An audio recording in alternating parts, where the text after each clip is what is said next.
Bienvenue sur Trésor de l'Évangile. Le thème de la présentation du jour est le pharaon d'Égypte. Mais bien avant de rentrer dans le vif du sujet, nous allons implorer l'Éternel, notre Dieu.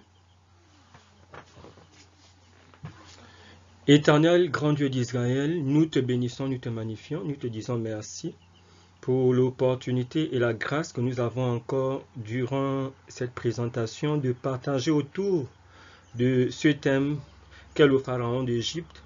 Je t'en supplie, Papa, de bénir tous tes enfants qui t'aiment, qui te recherchent dans ces temps qui sont les temps de la fin, afin que tu puisses faire de nous des Béréens. Dans le livre des Actes des Apôtres, il est dit que les Béréens examinaient si tout ce qu'on leur enseignait était en conformité quant aux saintes Écritures. D'en bénir chacun d'entre nous, de près ou de loin, quelle que soit la plateforme sur laquelle nous regardons le Trésor de l'Évangile. En Jésus-Christ, nous t'avons demandé toutes ces grâces avec le pardon de nos péchés. Amen. Alors, le thème du jour, comme nous venons de le dire, le pharaon d'Égypte, et quelle que soit la plateforme sur laquelle nous regardons le Trésor de l'Évangile, chacun d'entre nous est invité à pouvoir s'abonner également aussi sur YouTube. Trésor de l'Évangile, n'est-ce pas? En tapant Trésor de l'Évangile sur YouTube et de pouvoir s'abonner afin de pouvoir donner de la visibilité à ces messages et de permettre aussi à d'autres de pouvoir profiter de ces présentations. Le pharaon d'Égypte est bel et bien, n'est-ce pas, le thème du jour. Nous allons nous intéresser à ces deux mots, ces deux noms, n'est-ce pas? Pharaon. Et nous allons aussi nous intéresser aussi à l'Égypte. Et par la grâce de Dieu, nous allons comprendre pourquoi est-ce que nous nous intéressons au pharaon d'Égypte. Paul a écrit également dans la Bible, je crois dans le livre de Corinthiens, que ces choses qui ont été écrites dans la Bible ont été écrites pour nous qui sommes arrivés à la fin des temps. Ça veut dire que l'histoire du pharaon d'Égypte, l'histoire de l'Égypte, comme nous allons le voir tout à l'heure, nous allons travailler beaucoup, n'est-ce pas, dans le livre de Genèse, le livre d'Exode, n'est-ce pas, nous intéresse, nous qui sommes parvenus à la fin des temps, cette histoire du peuple de Dieu, n'est-ce pas, en Égypte, nous avons beaucoup de leçons à bénéficier.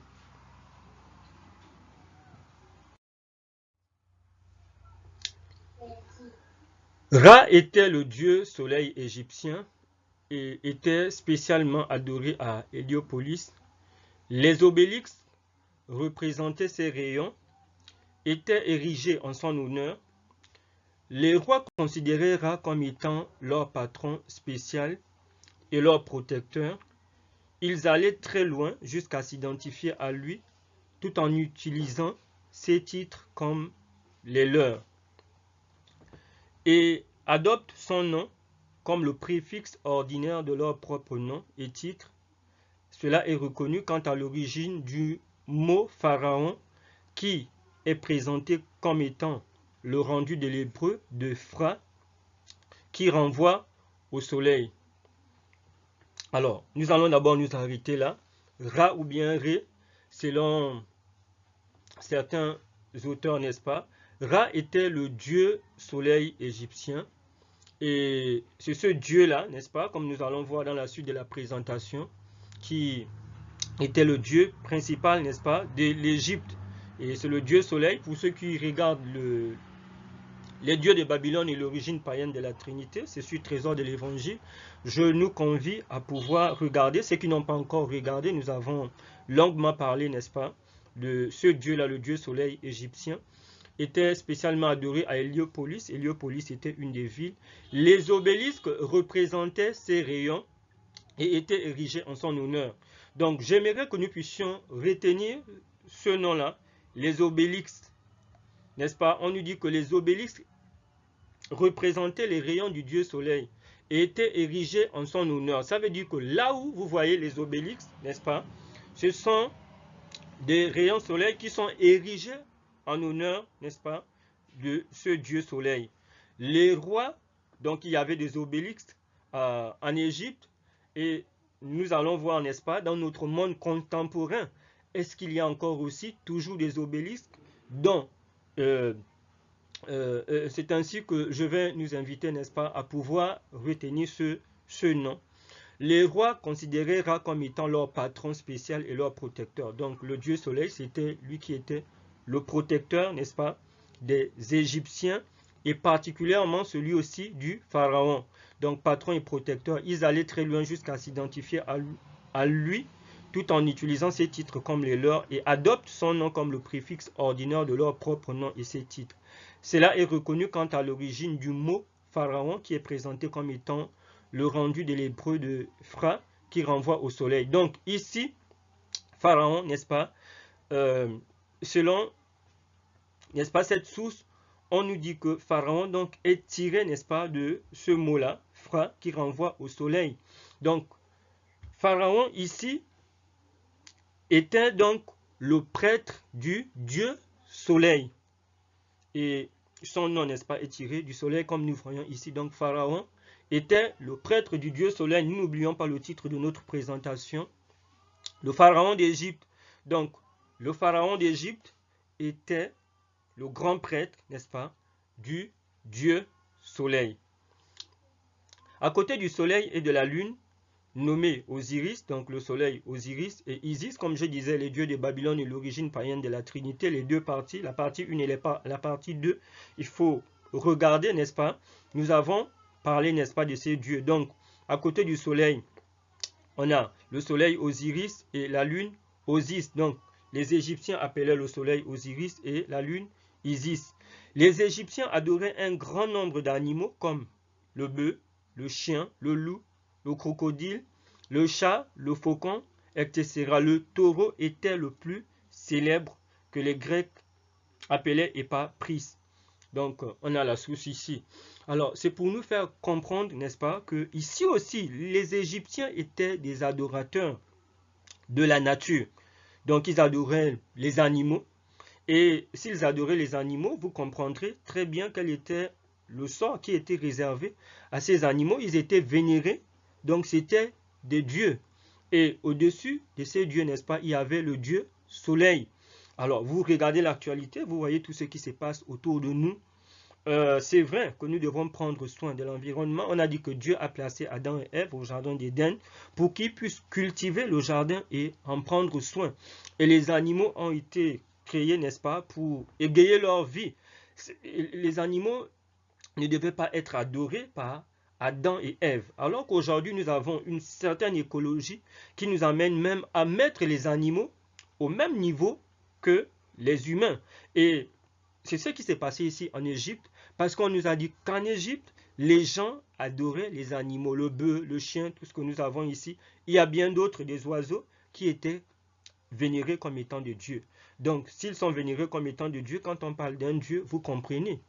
Donc, c'était pas, ils ne devaient pas tuer le chien, ainsi de suite, ainsi de suite. Et le taureau, quand on lit, n'est-ce pas, on considère à la mort du taureau, il y avait une grande cérémonie, et n'est-ce pas, pour faire ces funérailles. Donc, le taureau était le plus célèbre. Donc, il y avait une adoration ici de la nature. Mais le dieu soleil, n'est-ce pas, c'était lui le suprême. Idolâtrie égyptienne. L'idolâtrie égyptienne était l'une des plus complètes et étendues des temps anciens. Le nombre des dieux égyptiens était innombrable. Chaque dieu avait une connexion plus ou moins avec le dieu soleil comme étant le chef. Chaque ville avait ses animaux sacrés, ses fétiches et ses divinités locales, encyclopédie britannique. Mais le soleil était au centre de la religion d'État. Sous des formes variées, il se hissait à la tête de toute hiérarchie. Sun Images and the Sun of Righteousness. In O.T. Student, donc l'Ancien Testament 1886. Donc ici, on nous explique qu'en Égypte, il y avait l'idolâtrie. Et lorsque nous lisons dans les 10 commandements, Le Seigneur a dit, tu n'auras point d'autre Dieu devant ma face, tu ne te feras point d'image taillée. Il est le seul Dieu qui doit être, n'est-ce pas, adoré. Mais on nous dit qu'en Égypte, ils adoraient, n'est-ce pas, les animaux, comme nous avons vu, étaient des idoles, en plus du Dieu soleil qui était le suprême. Le nombre de dieux égyptiens, on nous dit, était innombrable. Chaque dieu avait une connexion plus ou moins avec le Dieu soleil comme étant le chef. Donc le Dieu soleil, c'est celui qui dirigeait, et nous avons déjà parlé, n'est-ce pas, du Dieu soleil. Chaque ville avait ses animaux sacrés, ses fétiches et ses divinités locales. Mais le soleil était au centre de la religion d'État. Et pour ceux-là qui ont déjà regardé, comme je disais, le Dieu de Babylone et l'origine païenne de la Trinité, vous savez que le Dieu soleil, c'est l'adoration du diable, n'est-ce pas? C'est l'adoration de la Trinité et c'est l'adoration, c'est le culte de la lumière avec les sources que nous avons déjà suffisamment parlé dans les dieux de Babylone et l'origine païenne de la Trinité. C'est le même Dieu qui est adoré, n'est-ce pas, dans le culte de lumière avec les Illuminati, les francs-maçons. Et vous voyez bien la pyramide, n'est-ce pas, des Illuminati. Donc, les pyramides remontent où? À l'Égypte. C'est ça, le Dieu soleil. Nous avons déjà montré que l'adoration du soleil et l'adoration de Satan, c'est là la même chose. Il suffit de regarder les présentations de Dieu de Babylone et l'origine païenne de la Trinité pour me répéter. Ra, le Dieu soleil est souvent représenté comme un faucon à la tête humaine et occasionnellement comme un homme, et dans les deux cas, ayant un disque solaire sur sa tête, ce qu'on appelle souvent l'auréole, je crois si je ne me trompe pas. Il y a des représentations que vous voyez, n'est-ce pas, auréolées dans des églises ou bien dans des documents. C'est le Dieu soleil. On dit parfois le représenter comme sous la forme d'un faucon. Le faucon, c'est ce genre d'oiseau là, n'est-ce pas, qui se ressemble, je crois, à l'aigle, un peu de la famille des éperviers, mais avec une tête humaine, ou bien on le représentait aussi comme un homme. Et dans les deux cas, lorsqu'on le représente comme étant un homme, vous voyez l'homme qu'on appelle souvent, d'autres disent que non, c'est Jésus-Christ, avec l'auréole, ce genre de cercle sur la tête, dans des documents, n'est-ce pas, des livres religieux que vous pouvez voir. Donc, on nous dit ici que le Dieu soleil était au centre de la religion d'État. Donc, il y avait une religion d'État, une religion officielle, dont le pharaon d'Égypte était le grand prêtre. Donc, le prêtre du Dieu soleil, c'était le pharaon d'Égypte. C'était lui le roi, c'était lui le dirigeant. L'union de l'Église et de l'État était parfaite en Égypte. Les deux étaient foncièrement identiques. Religious Ancient World, Wilson, page 20. Donc, l'union de l'Église et de l'État était parfaitement en harmonie. Et il y a d'autres présentations aussi sur le trésor de l'Évangile. Vous savez que le Seigneur Jésus a dit, rendez à César ce qui est à Dieu, rendez à César ce qui est à César et à Dieu ce qui est à Dieu. N'est-ce pas, dans la Bible, il y a une séparation, Jésus, une séparation entre l'Église et l'État, parce qu'on a dit que les deux n'ont pas les mêmes objectifs, les deux n'utilisent pas les mêmes armes, donc on ne peut pas les unir, alors qu'en Égypte, il y avait une union entre l'Église et l'État. Donc ici, le Dieu soleil, n'est-ce pas, constituait toute une religion, comme aujourd'hui nous disons qu'il est pratiqué sous la forme illuminative, maçon, ainsi de suite, que vous connaissez avec la pyramide, avec ce œil, n'est-ce pas? Et les pyramides, nous savons que c'est cette civilisation égyptienne où nous voyons des pyramides qui existent jusqu'à aujourd'hui de façon, comment dire ça? Dieu a eu à conserver, les pyramides sont conservées en Égypte pour prouver à ceux-là qui doutent, n'est-ce pas, de la véracité de l'existence, n'est-ce pas, de cet empire qui a bel et bien existé. Signification de l'Égypte. Donc nous avons déjà vu le pharaon d'Égypte. Qu'est-ce que cela signifie? Le pharaon d'Égypte, on a dit que c'est le grand prêtre du Dieu soleil. Et nous avons vu le Dieu soleil. Qu'est-ce que cela signifie? Et toute l'idolâtrie égyptienne et d'autres dieux qui étaient associés, l'union de l'Église et de l'État. Nous allons voir la signification de l'Égypte. Nous apprenons que l'oppression d'Israël en Égypte était l'opposition et le blasphème contre le Dieu d'Israël. Comme nous allons voir un peu dans la suite de notre présentation, nous savons que le peuple d'Israël a été opprimé, n'est-ce pas? En Égypte, il y avait une opposition. Et l'opposition, n'est-ce pas, des Égyptiens ou du pharaon d'Égypte, du moins à un moment de l'histoire de l'Égypte, était due quoi? À l'opposition et au blasphème contre le Dieu d'Israël. Nous voyons que lui, c'était un grand prêtre. Et non seulement il était le prêtre du Dieu Soleil, mais le pharaon d'Égypte lui-même aussi était Dieu. Donc, Dieu sur terre, bien que Dieu avec petit d. Et pourquoi? Parce qu'il était le prêtre du Dieu Soleil. Donc, le pharaon d'Égypte était vénéré comme Dieu. Et c'est parce qu'il était lui-même Dieu, avec la religion et l'Église et l'État qui étaient unis en Israël, qu'ils blasphémaient comme le Dieu, contre le Dieu d'Israël, parce que les Israélites adoraient le Dieu des cieux, le Dieu d'Israël, et ils étaient opposés à son peuple. Donc, nous apprenons que leur délivrance de l'Égypte est identique avec la délivrance qui viendra avec tous ceux qui se sont vendus au péché, n'est-ce pas? Et nous savons que nous aussi, nous nous sommes vendus au péché. Jésus-Christ est venu mourir pour nous délivrer, n'est-ce pas? Mais il reviendra aussi pour nous enlever de ce monde afin de le détruire, parce que le diable est toujours là. Et nous allons lire dans Actes chapitre 7 du verset 8 au verset 19. Donc, pour ceux qui ont leur Bible, nous allons lire dans Actes chapitre 7 du verset 8 au verset 19. Actes chapitre 7 du verset 8 au verset 19.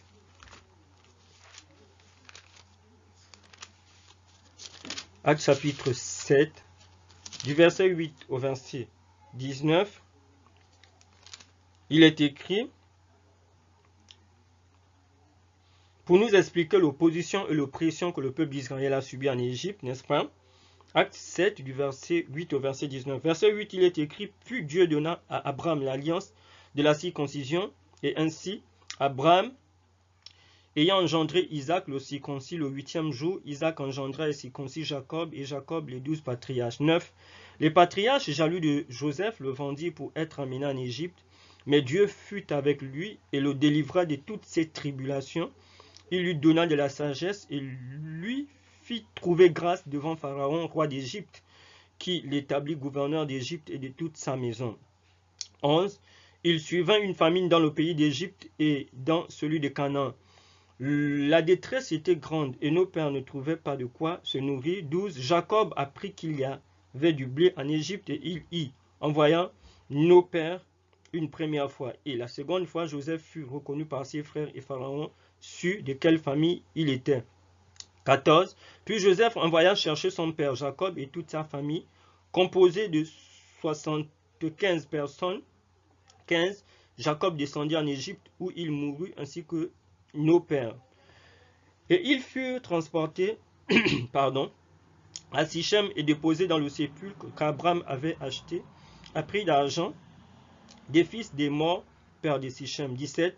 Le temps approchait où devait s'accomplir la promesse que Dieu avait faite à Abraham, et le peuple s'accrut et se multiplia en Égypte. 18. Jusqu'à ce que parut un autre roi qui n'avait pas connu Joseph, et on a dit jusqu'au verset 19, ce roi usant d'artifice contre notre race, maltraitant nos pères au point de leur faire exposer leurs enfants pour qu'ils ne vivent pas. Donc ici, nous allons voir un peu plus loin, n'est-ce pas? C'est l'histoire de Dieu qui appelle Abraham et qui a voulu, au travers d'Abraham et de sa descendance, avoir un peuple qui puisse l'adorer en esprit et en vérité et enseigner aussi cette adoration partout où ils iraient. Donc on nous dit qu'ils sont allés en esclavage en Égypte avec l'histoire de Joseph que vous pouvez lire dans Genèse, je crois à partir du verset 37 qu'il faut bien lire. Et ici, dans le livre des Actes, on nous reproduit, n'est-ce pas? On authentifie cette histoire, n'est-ce pas? Dans le Nouveau Testament. Et ici, le sous-titre que nous avons ici, c'est signification de l'Égypte. Donc, l'Égypte signifiait quoi? L'opposition et le blasphème contre le Dieu d'Israël. On a dit que cette histoire aussi, l'histoire du peuple d'Israël, c'est notre histoire, nous qui nous sommes vendus au péché. Dans Jean, au chapitre 14, quand vous lisez les 2 premiers versets, Jésus dit qu'il est allé nous préparer des places pour venir, n'est-ce pas, nous chercher. Et c'est dans cette perspective que nous sommes, parce que nous sommes dans les temps de la fin. j'espère très bien que nous regardons ce qui est en train de se passer dans la nature, ce qui se passe dans l'économie, dans la religion et avec tout ce que nous sommes en train de vivre, n'est-ce pas? Nous voyons tous les signes du prochain retour de notre Seigneur et Sauveur Jésus-Christ. Nous avons parlé de la marque de la bête, de deux parties. La première partie et la seconde partie, il faut regarder. Nous parlons d'Apocalypse 13, nous voyons ce qui est en train de se passer, n'est-ce pas, dans notre monde. Et cela signifie quoi? Qu'il y a une corrélation, il y a un parallèle entre ce que Israël a vécu en Égypte, n'est-ce pas, et ce que nous sommes en train de vivre dans ce monde, dans ces temps de la fin, où Jésus-Christ est en train de venir nous chercher, n'est-ce pas, son peuple. Ésaïe chapitre 52, versets 3 à 6. Ésaïe chapitre 52.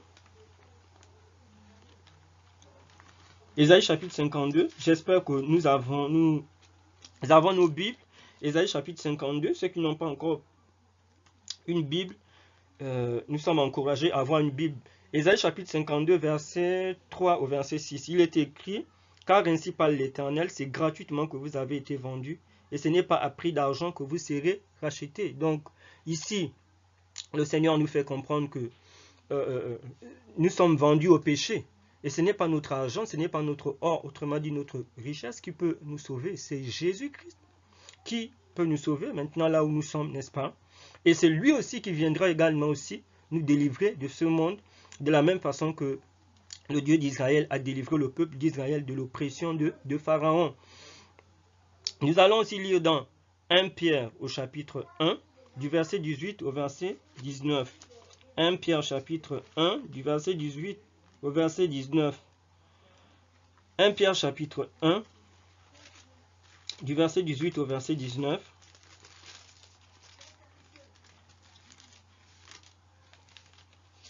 Un Pierre chapitre 1, du verset 18 au verset 19.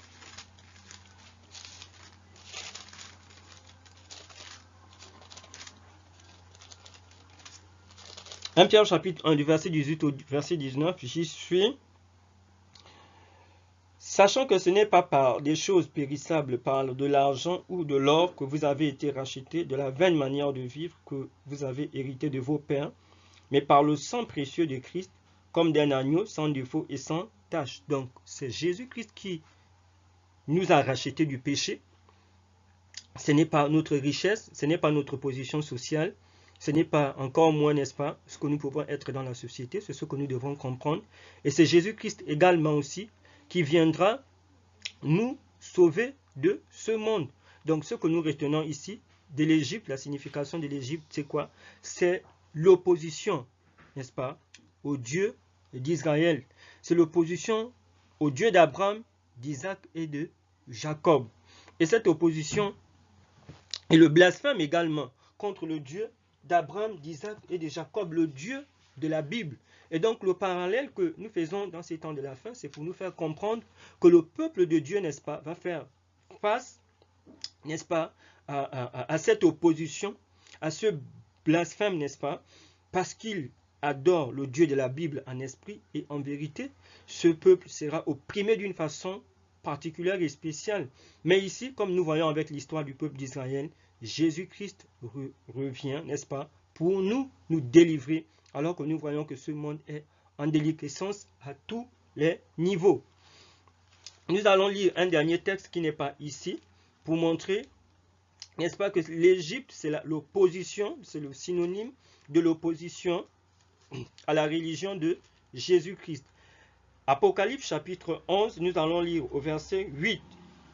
On peut d'abord lire au verset 7, c'est l'histoire de deux témoins, n'est-ce pas? Ce n'est pas l'objet de la présentation, mais nous allons lire le verset 7 et le verset 8. On dit Apocalypse chapitre 11, verset 7 et 8. Vous noterez cela. On dit: quand ils auront achevé leur témoignage, la bête qui monte de l'abîme leur fera la guerre et les vaincra et les tuera. Et leurs cadavres seront sur la place de la grande ville qui est appelée, dans un sens spirituel, Sodome et Égypte, là même où leur Seigneur a été crucifié. Alors, ce n'est pas l'objet, n'est-ce pas, de notre présentation, mais lorsque vous lisez le chapitre 11 de l'Apocalypse, vous allez voir qu'il est fait référence un peu plus haut, du verset 1 jusqu'au verset 7 là.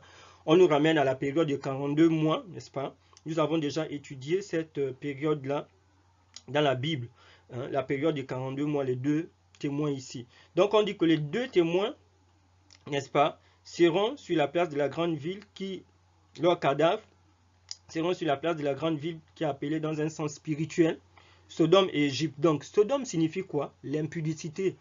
Tout ce que nous sommes en train de voir qui est l'usage du corps, l'usage du sexe, qui est contraire à ce que le Dieu créateur a prescrit du mariage. C'est Sodome, c'est l'impudicité. Nous connaissons l'histoire de Sodome et de Gomorrhe, l'histoire de l'homosexualité. Aujourd'hui, on nous parle de LGBTQ, n'est-ce pas?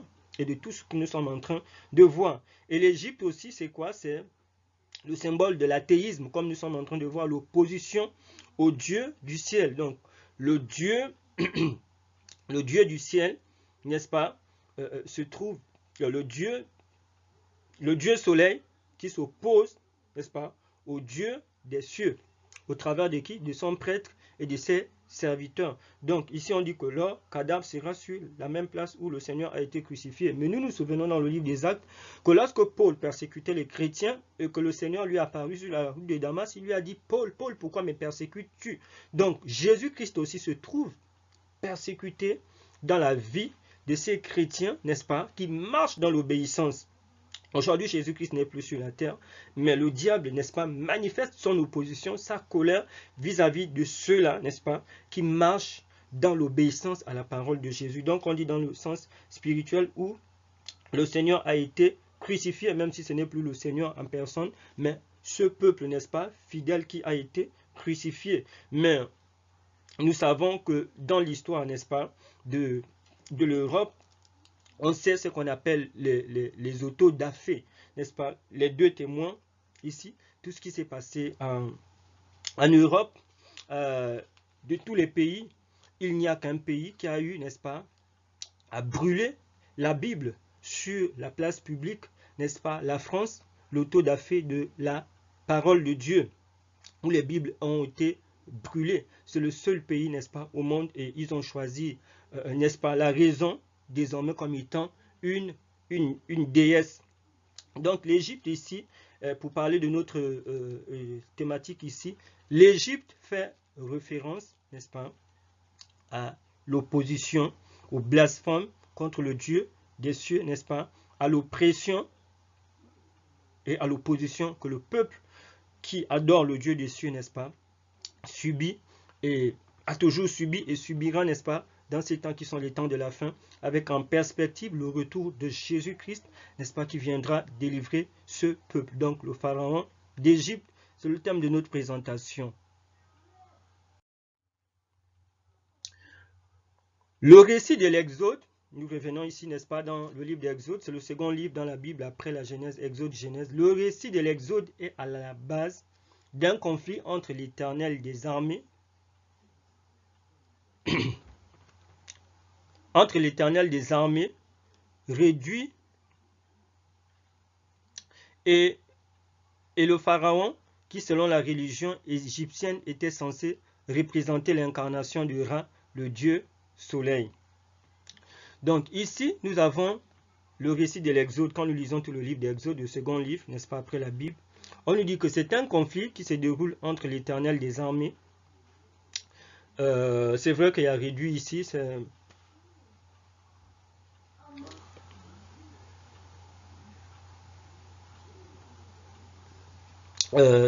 ça a glissé, n'est-ce pas, dans la correction, n'est-ce pas? On devait supprimer réduit là. Donc on retient ici l'idée que nous sommes en train de dire, c'est que le récit de l'Exode est à la base d'un conflit entre l'Éternel des armées, le Dieu des cieux, n'est-ce pas, et le pharaon qui, selon la religion égyptienne, était censé représenter l'incarnation de Ra. Donc il y a deux dieux ici. Vous savez que il y a le Dieu des cieux, le Dieu d'Abraham, d'Isaac, le Dieu de Jacob, le Dieu de Joseph, jusqu'à ceux qui sont allés en Égypte. Donc eux, ils adorent un Dieu, et quand ils arrivent en Égypte, il y a le pharaon qui en lui-même est un Dieu, c'est le prêtre du Dieu soleil. C'est l'incarnation, n'est-ce pas? Il représente ce Dieu de façon visible, celui qui représente le Dieu soleil. Nous avons déjà parlé suffisamment du Dieu soleil dans les présentations sur les dieux de Babylone et l'origine païenne de la Trinité. Vous savez et vous connaissez aujourd'hui les formes modernes du Dieu soleil, donc l'incarnation de ce Dieu-là. Donc Pharaon, non pas seulement était le prêtre du Dieu soleil, mais il était aussi Dieu, l'incarnation du Dieu soleil. Pharaon a remis en question la puissance du Dieu d'Israël, n'est-ce pas? Après tout, Pharaon avait réduit Israël en esclavage. Il devait donc être plus puissant que son Dieu. Donc, quand les Israélites disaient aux Égyptiens qu'ils adoraient le Tout-Puissant, les autres leur disaient que non. Et Pharaon en particulier qui lui-même était un Dieu, le prêtre de Dieu soleil, disait que non. Vous êtes mes esclaves. Ça veut dire que logiquement, on en déduit que mon Dieu est plus puissant que votre Dieu. Donc, après tout, Pharaon avait réduit Israël en esclavage et devait donc être plus puissant que son Dieu. Et Dieu s'est donc servi des 10 plaies pour démontrer à son peuple qu'il était plus puissant que n'importe quel Dieu égyptien. Donc, nous devons comprendre très bien ici le parallèle. Parce que Paul a dit dans le livre de Corinthiens que ces choses ont été écrites pour nous qui sommes arrivés à la fin des temps. Donc ce que nous comprenons ici, c'est quoi? C'est que ce qui s'est passé en Égypte se déroulera également dans ces temps dans lesquels nous sommes rentrés, ces temps de la fin. Le prêtre, n'est-ce pas, du Dieu soleil, le pharaon moderne et ses serviteurs dans le monde dans lequel nous sommes, ils vont réduire le peuple de Dieu à l'oppression, n'est-ce pas? Et la raison qu'ils vont donner, c'est quoi? Notre Dieu est plus puissant que votre Dieu. Vous avez regardé les dieux de Babylone et l'origine païenne de la Trinité, les deux parties 1 et 2, vous comprenez, n'est-ce pas, que le Dieu soleil continue à être adoré dans notre monde aujourd'hui sous des noms modernes. La pyramide Illuminati, maçon, ainsi de suite, tout ce que vous avez vu, y compris également dans l'église, soi-disant chrétienne, où le diable s'est infiltré. Le Dieu soleil, c'est la Trinité. C'est Satan. C'est le culte de la lumière, n'est-ce pas? Ce que nous avons vu. Donc, ce pharaon moderne va se mettre comment? À opprimer le peuple de Dieu et avec ses serviteurs et tous ceux qui travaillent avec lui. Mais la délivrance nous viendra de qui? Du Seigneur Jésus-Christ. Donc, pour montrer la puissance, Dieu va frapper l'Égypte des 10 plaies. Et les plaies seront comment? Progressives ou bien graduelles. Mais Pharaon va endurcir son cœur avec ses serviteurs. Il faut bien lire l'histoire d'Égypte, l'histoire de l'Exode, n'est-ce pas? Le peuple d'Israël, de bout en bout, dans tout le livre d'Exode. Les grenouilles, le Nil, le soleil, par exemple, étaient tous des divinités égyptiennes. Donc en Égypte, on adorait même les grenouilles. On adorait des fleuves tels que le Nil, parce que le Nil, c'était la source de leur survie. Le Nil, n'est-ce pas, en crue, amenait des alluvions qui étaient des fertilisants, n'est-ce pas, pour le sol et tout ce qu'il y a là, de l'eau. Donc l'Égypte était une divinité au même titre que les grenouilles, le soleil, par exemple, étaient tous des divinités égyptiennes. Et nous sommes en train de voir, n'est-ce pas, dans notre monde. Quand vous voyez aujourd'hui tout ce qui se passe autour de l'environnement, il y a de l'actualité présente, des documents qui nous montrent que dans notre monde, on est en train de répartir à l'adoration, n'est-ce pas, de la nature. Alors que c'est le Dieu des cieux qui doit être adoré. Donc ici, en Égypte, Dieu s'est servi des plaies. Et notre monde aussi est devenu un Égypte moderne ou bien contemporain. Dieu dans l'Apocalypse dit qu'il va envoyer, n'est-ce pas, les fléaux. Quand vous lisez dans l'Apocalypse, vous allez voir ces fléaux. Donc ce même Dieu-là, le Dieu soleil, continue à être adoré au XXIe siècle, mais sous d'autres appellations.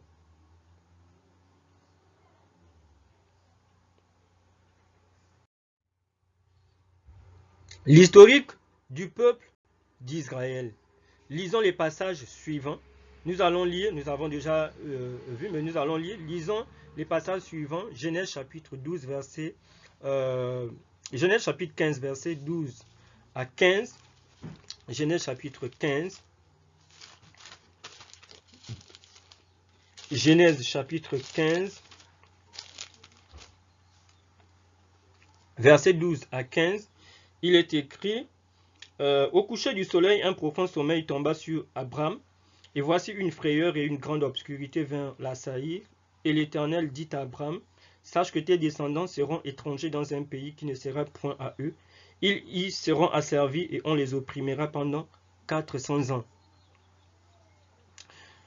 Au verset 14, mais je jugerai la nation à laquelle ils seront asservis et ils sortiront ensuite avec de grandes richesses. 15, toi, tu iras en paix vers tes pères, tu seras enterré après une heureuse vieillesse. Donc ici, c'est l'appel d'Abraham, qui deviendra Abraham plus tard, n'est-ce pas? Et Dieu lui dit ce que son peuple va subir. Et ici, Dieu est en train de donner, n'est-ce pas, comment dire ça, le mode opératoire par lequel, n'est-ce pas, le peuple d'Israël sera délivré, sa descendance. Il dit, moi-même, je vais juger. Il sera en esclavage pendant 400 ans. C'est comme nous aujourd'hui. Nous sommes dans ce monde. Jésus-Christ est parti. Nous lisons dans la Bible qu'il reviendra nous chercher. D'autres n'y croient même plus. Alors que dans Jean 14, il a dit qu'il est allé nous préparer de demeure. Mais nous aussi, est-ce que nous sentons qu'ici, c'est chez nous? Ou bien nous sommes en train de subir une oppression incroyable? Donc, Dieu ici donne le mode, n'est-ce pas, au travers duquel il donne le conseil à Abraham d'enseigner à ses serviteurs comment ils seront délivrés. Lui-même, il va les délivrer après près de 4 siècles, n'est-ce pas, d'esclavage en Égypte. Donc, il est bon que nous, les enfants de Dieu, nous puissions comprendre le mode, n'est-ce pas, opératoire que Dieu utilise pour nous délivrer, nous aussi, qui sommes parvenus à la fin des temps. On a dit que cette histoire est écrite pour nous, le parallèle que nous faisons. Nous allons lire aussi dans Actes chapitre 7, versets 17 à 19. Actes chapitre 7. Actes chapitre 7, du verset 17 à 19, il est écrit, le temps approchait où devait s'accomplir la promesse que Dieu avait faite à Abraham, et le peuple s'accrut et se multiplia. Au verset 18, jusqu'à ce que parut un autre roi qui n'avait pas connu Joseph, 19, ce roi usant d'artifice contre notre race, maltraitant nos pères au point de leur faire exposer leurs enfants pour qu'ils ne vivent pas, n'est-ce pas? Et on dit qu'il y a un pharaon qui n'avait pas connu Joseph. Nous connaissons que Joseph a été premier ministre en Égypte, il a été le conseiller d'un certain nombre de pharaons, n'est-ce pas, pour leur épargner la sécheresse qui s'était abattue. Dieu lui avait donné l'intelligence. Mais on a dit qu'après la mort de Joseph et de ce pharaon, il y a un autre pharaon, n'est-ce pas, qui montera sur le trône, qui sera intronisé, et lui là, il sera malveillant vis-à-vis du peuple d'Israël. Jusqu'au verset 19, on nous a dit où il a exposé leurs enfants, tué leurs enfants. Et nous allons lire dans Exode au chapitre 1. Alors, c'est pour nous faire comprendre ici que si nous étudions le pharaon, le roi d'Égypte, s'il adorait le Dieu soleil, et que ce Dieu soleil est encore adoré dans notre monde aujourd'hui, n'est-ce pas?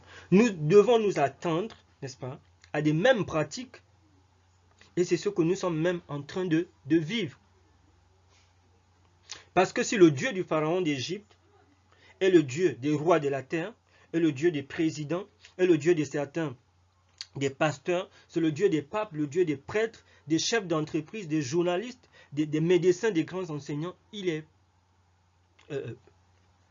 bien entendu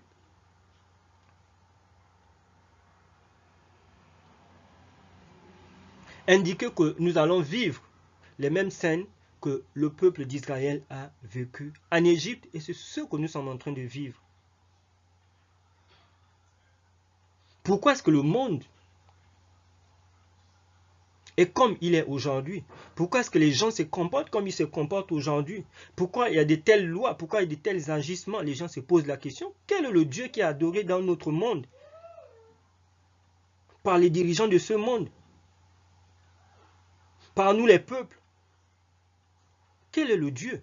Parce que si nous adorons le Dieu soleil, le Dieu du pharaon d'Égypte, qui était lui-même Dieu, s'il y a des humains, n'est-ce pas, qui sont aussi des dieux comme des pharaons, des petits pharaons ou bien des grands pharaons, il est normal que nous puissions aussi voir la même chose se reproduire dans notre monde. Et c'est ce que la Bible, n'est-ce pas, veut nous enseigner au travers de cette histoire pour dire que avant le retour de Jésus-Christ, n'est-ce pas, dans ces temps de la fin, nous allons voir les gens agir de la même manière, l'union de l'Église et de l'État.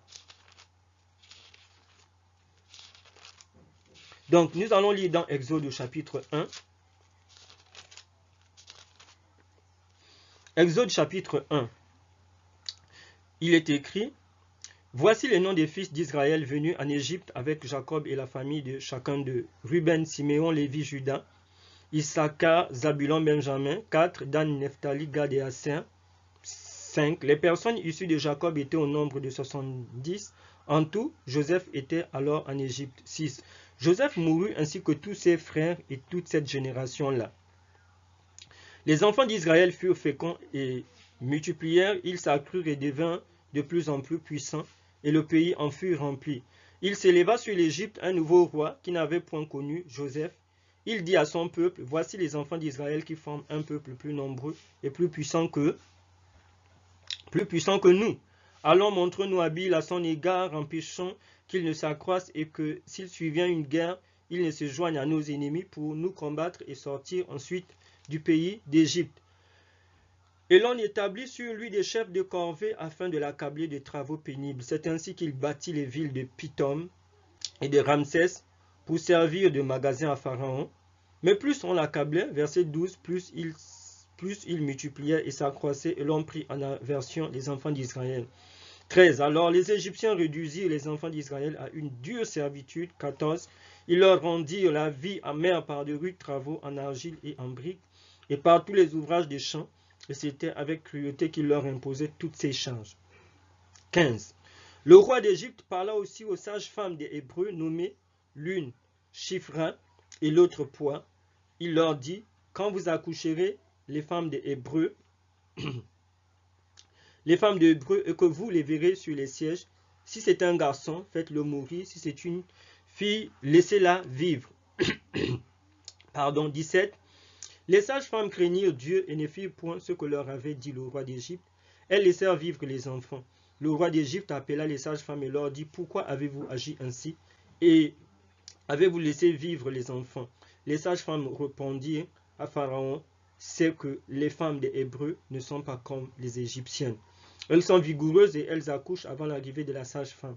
Dieu fit du bien aux sages-femmes et le peuple multiplia et devint très nombreux. Parce que les sages-femmes avaient eu la crainte de Dieu, Dieu fit prospérer leur maison. Alors Pharaon, donnant cet ordre à tout son peuple: vous jetterez dans le fleuve tout garçon qui naîtra et vous laisserez vivre toutes les filles. Alors nous voyons la cruauté de ce roi-là, que l'on dit qu'il n'a pas connu Joseph, qui a décrété la mort des nouveau-nés des Israélites et particulièrement les hommes. Et on a dit que ces deux sages-femmes, Shifra et Puah, n'est-ce pas, ont refusé, n'est-ce pas, de tuer ces nouveaux-nés masculins, ces nouveaux-nés garçons. Donc on voit ici que c'est quelqu'un qui va utiliser quoi? La médecine, au lieu d'être au service de l'humanité, au lieu de soulager les gens, n'est-ce pas, utiliser la médecine pour tuer les gens. La médecine est censée être là, n'est-ce pas, pour aider, pour apporter la vie. Mais ici, nous avons avec ce roi qui a une politique, n'est-ce pas, de santé publique qui conduit à éliminer systématiquement les mâles israélites, donc des Égyptiens, les enfants des Israélites. Et quand il se rendra compte que les sages-femmes ne veulent pas, il va donner l'autorisation, n'est-ce pas, au peuple d'Israël, aux Égyptiens. Lorsqu'ils voyaient de nouveaux-nés, n'est-ce pas, chez les Israélites qui étaient des garçons, il fallait les prendre, n'est-ce pas, et les jeter, n'est-ce pas. Vous les jeterez dans le fleuve, tout garçon qui naîtra, au verset 22, et vous laisserez vivre toutes les filles. Donc, on sait très bien que les filles n'allaient pas en guerre, ce sont les garçons qui allaient en guerre. Donc, eux, ils avaient peur que s'il arrivait un jour que les Israélites se multipliaient, les hommes, ils se retourneraient contre son trône et son pouvoir, étant donné leur oppression. Alors, donc, nous devons faire aujourd'hui que nous sommes en train de vivre dans notre monde. Nous ne devons pas être naïfs si nous sommes des enfants de Dieu. Dieu a béni ces sages-femmes parce que Dieu sait que nos enfants, c'est son héritage. Et nous ne pouvons pas faire de nos enfants ce que nous voulons. Nous ne pouvons pas exposer la vie de nos enfants. Mais ici, ce pharaon est passé par la médecine pour chercher à tuer les enfants de Dieu. Qu'est-ce que nous sommes en train de vivre aujourd'hui dans notre monde moderne avec cette pandémie de coronavirus, avec les masques, avec la vaccination obligatoire et tout ce que nous sommes en train de voir? Est-ce que nous pensons vraiment à nos enfants? Est-ce que nous réfléchissons? Nous devons faire très attention parce que le diable est très subtil. Nous n'ignorons pas ses desseins et nous devons prier. Donc, un dirigeant, Pharaon, le prêtre du Dieu Soleil, que nous connaissons, qui est adoré aujourd'hui sous des formes modernes, utilise la médecine pour éliminer les enfants. Et lorsqu'il ne pourra pas, il va passer par une autre persécution. Certainement, les Égyptiens les arrachaient des maisons des Hébreux, c'était leurs esclaves, pour aller jeter ces petits garçons, ces nouveaux-nés, dans le Nil. Donc, la persécution, la violence, s'ils ne veulent pas, il faut les arracher. On imagine que s'il y avait des forces armées qui passaient à côté de la maison d'un Israélite et qu'il y avait un garçon, un nourrisson, un bébé qui pleurait, on venait voir quel était son sexe. Et si son sexe, pour ceux qui ont suivi un peu le film des 10 commandements, ils étaient des esclaves, on a arraché les enfants pour aller les jeter. Et nous connaissons l'histoire de Moïse, où Amram et Yochebed ou bien Jochebed, n'est-ce pas, selon certaines versions, ont refusé, ont défié l'édit des pharaons de ne pas livrer Moïse, n'est-ce pas, à la mort. Et comment Dieu a honoré leur foi. Donc nous aussi, avec tout ce qui est en train de se passer, nous sommes des enfants de Dieu, nous devons prier. De comprendre que la Bible nous dit que ce qui s'est passé, n'est-ce pas, au temps de l'Exode, au temps du peuple d'Israël, des pharaons se reproduira. Parce que c'est le même Dieu qui continue à être adoré, le Dieu Soleil, avec les noms modernes et contemporains que nous connaissons. Jusque dans l'église chrétienne. Entre guillemets, bien entendu. Donc, toutes les promesses que Dieu a faites à Abraham se sont accomplies. La prédiction divine d'asservissement, Dieu avait déjà averti à Abraham dans Genèse chapitre 15, la promesse de multiplication et la promesse de délivrance. Nous aussi, Jésus a promis de venir nous délivrer dans Jean chapitre 14 et dans bien d'autres endroits. Donc, nous ne devons pas être étonnés quand nous voyons ce monde qui est en train de qui est en déliquescence, qui est en train de se détruire. Nous devons avoir notre visée. Il a dit, lorsque vous verrez ces choses, levez vos yeux parce que votre délivrance approche. Nous sommes chrétiens. Est-ce que Jésus-Christ nous a dit que la terre ici, c'est notre royaume? Est-ce que nous avons oublié que Jésus-Christ doit revenir nous chercher et que le diable est courroucé et qu'il utilisera le pharaon moderne ou bien les pharaons modernes, le pharaon et ses serviteurs? Nous devons faire très attention de ne pas oublier cela. Un nouveau pharaon. Jésus est venu mourir pour que nous puissions être délivrés de ce monde méchant. Et nous sommes en train de voir tous les signes de son retour.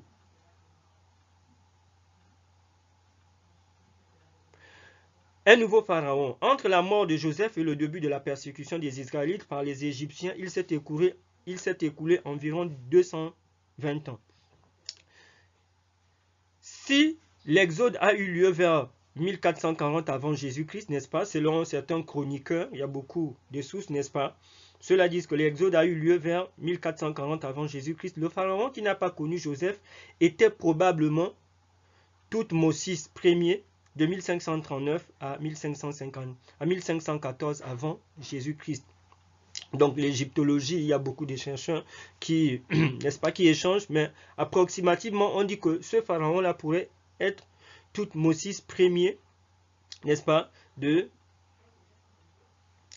1539 à 1514 avant Jésus-Christ. Voir Actes chapitre 7, verset 18, nous avons lu, qui va exposer les enfants d'Israël. Le pharaon de l'Exode serait donc fils de 1447-1421 avant Jésus-Christ. La durée totale du séjour des Israélites en Égypte a été de 430 ans. Exode chapitre 12 au verset 40, nous allons lire cela. Donc, sensiblement de 4 siècles. Exode chapitre 12 au verset 40.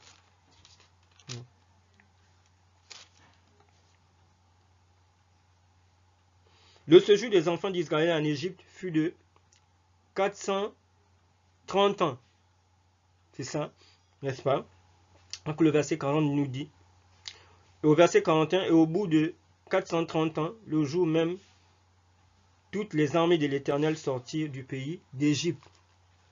Le refus de l'idolâtrie et le style de vie immoral a fait qu'ils subissent une oppression inhumaine et ont vécu une délivrance miraculeuse. Donc, le fait qu'ils ont refusé de rentrer dans l'idolâtrie, d'adorer les animaux, la nature, tout ce que vous connaissez, qu'on a déjà vu, n'est-ce pas, précédemment, d'adorer le Dieu soleil, que nous savons que c'est l'adoration de Satan, que nous savons que c'est la Trinité depuis l'ancienne Babylone, de Sémiramis, de Nimrod, comme nous avons vu dans les 2 premières présentations des dieux de Babylone et l'origine païenne de la Trinité, a fait en sorte que le peuple d'Israël puisse, le refus de l'idolâtrie et le style de vie immoral a fait qu'ils subissent une oppression inhumaine, ont vécu une délivrance miraculeuse. Ça veut dire que nous aussi, dans ces temps de la fin, comme dit Apocalypse chapitre 13, ceux qui ne vont pas accepter la marque de la bête ne pourront acheter ni vendre. C'est ce que nous sommes en train de voir aujourd'hui. Avec cette Covid-19, avec toutes les lois qui sont en train d'être imposées, l'homosexualité et bien d'autres choses, le chômage, le refus de l'idolâtrie et le style de vie immoral, afin qu'ils subissent une oppression humaine et ont vécu une délivrance miraculeuse. Si dans cette oppression que nous sommes en train de vivre, nous nous rangeons du côté du Dieu des cieux, nous allons vivre une délivrance miraculeuse parce que Jésus-Christ est en train de venir nous délivrer. Donc nous ne devons pas faire une lecture, comment dire ça, comme des hommes ou des femmes n'ayant pas la foi au Dieu des cieux. Tout est en train de se dégrader, tout est en train de devenir difficile, tout est en train de se corser parce que notre délivrance approche. Comme de la même façon que plus la délivrance du peuple d'Israël s'approchait, il s'est élevé un pharaon qui les a opprimés d'une façon particulière jusqu'à livrer leurs enfants à la mort. Et c'est ce que nous sommes en train de voir, c'est ce qu'Apocalypse chapitre 13 nous dit. Nous avons la marque de la bête, les parties 1 et partie 2. Il faut regarder, il y a tellement de détails là-bas avec ce que nous sommes en train de vivre. La vie du peuple d'Israël en Égypte, nous pouvons lire dans Exode chapitre 2 au verset 23. Nous allons essayer de lire. Exode chapitre 2 au verset 23. Exode chapitre 2 au verset 23, il est écrit: Longtemps après, le roi d'Égypte mourut et les enfants d'Israël gémissaient encore sous la servitude et poussaient des cris. Ces cris que leur arrachait la servitude montèrent jusqu'à Dieu. C'est ça, Exode chapitre 2, verset 23. Ils souffraient, ils travaillaient.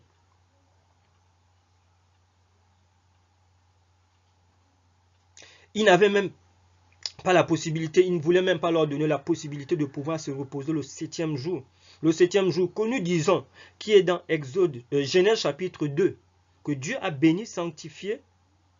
Dieu d'abord s'est reposé, il a béni, il a sanctifié cette institution qu'il a donnée au père de la race humaine, Adam et Ève. Nous ne parlons pas des sabbats des Juifs parce qu'il y a une confusion. Le mariage et le sabbat du 7e jour sont deux institutions très anciennes qui sont des bénédictions que Dieu a données à Adam et Ève. Il n'y avait pas aucune religion, c'était les pères de la race humaine. Et Dieu a rappelé cela à Israël, n'est-ce pas, parce qu'il les avait choisis pour l'adorer. Donc, il ne voulait même pas que les Israélites puissent adorer le Dieu des cieux. Qu'en est-il aujourd'hui du sabbat du 7e jour?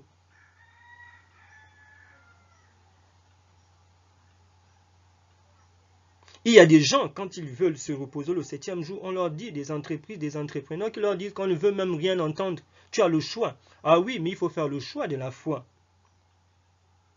Parce qu'on a dit que le travail est une bénédiction, pourvu qu'il puisse rester dans le cadre temporel que Dieu nous a donné de travailler du dimanche au vendredi, samedi, le jour du repos. Mais aujourd'hui, nous sommes dans un Égypte contemporain où le diable nous force, même des hommes nous forcent à pouvoir travailler même les samedis.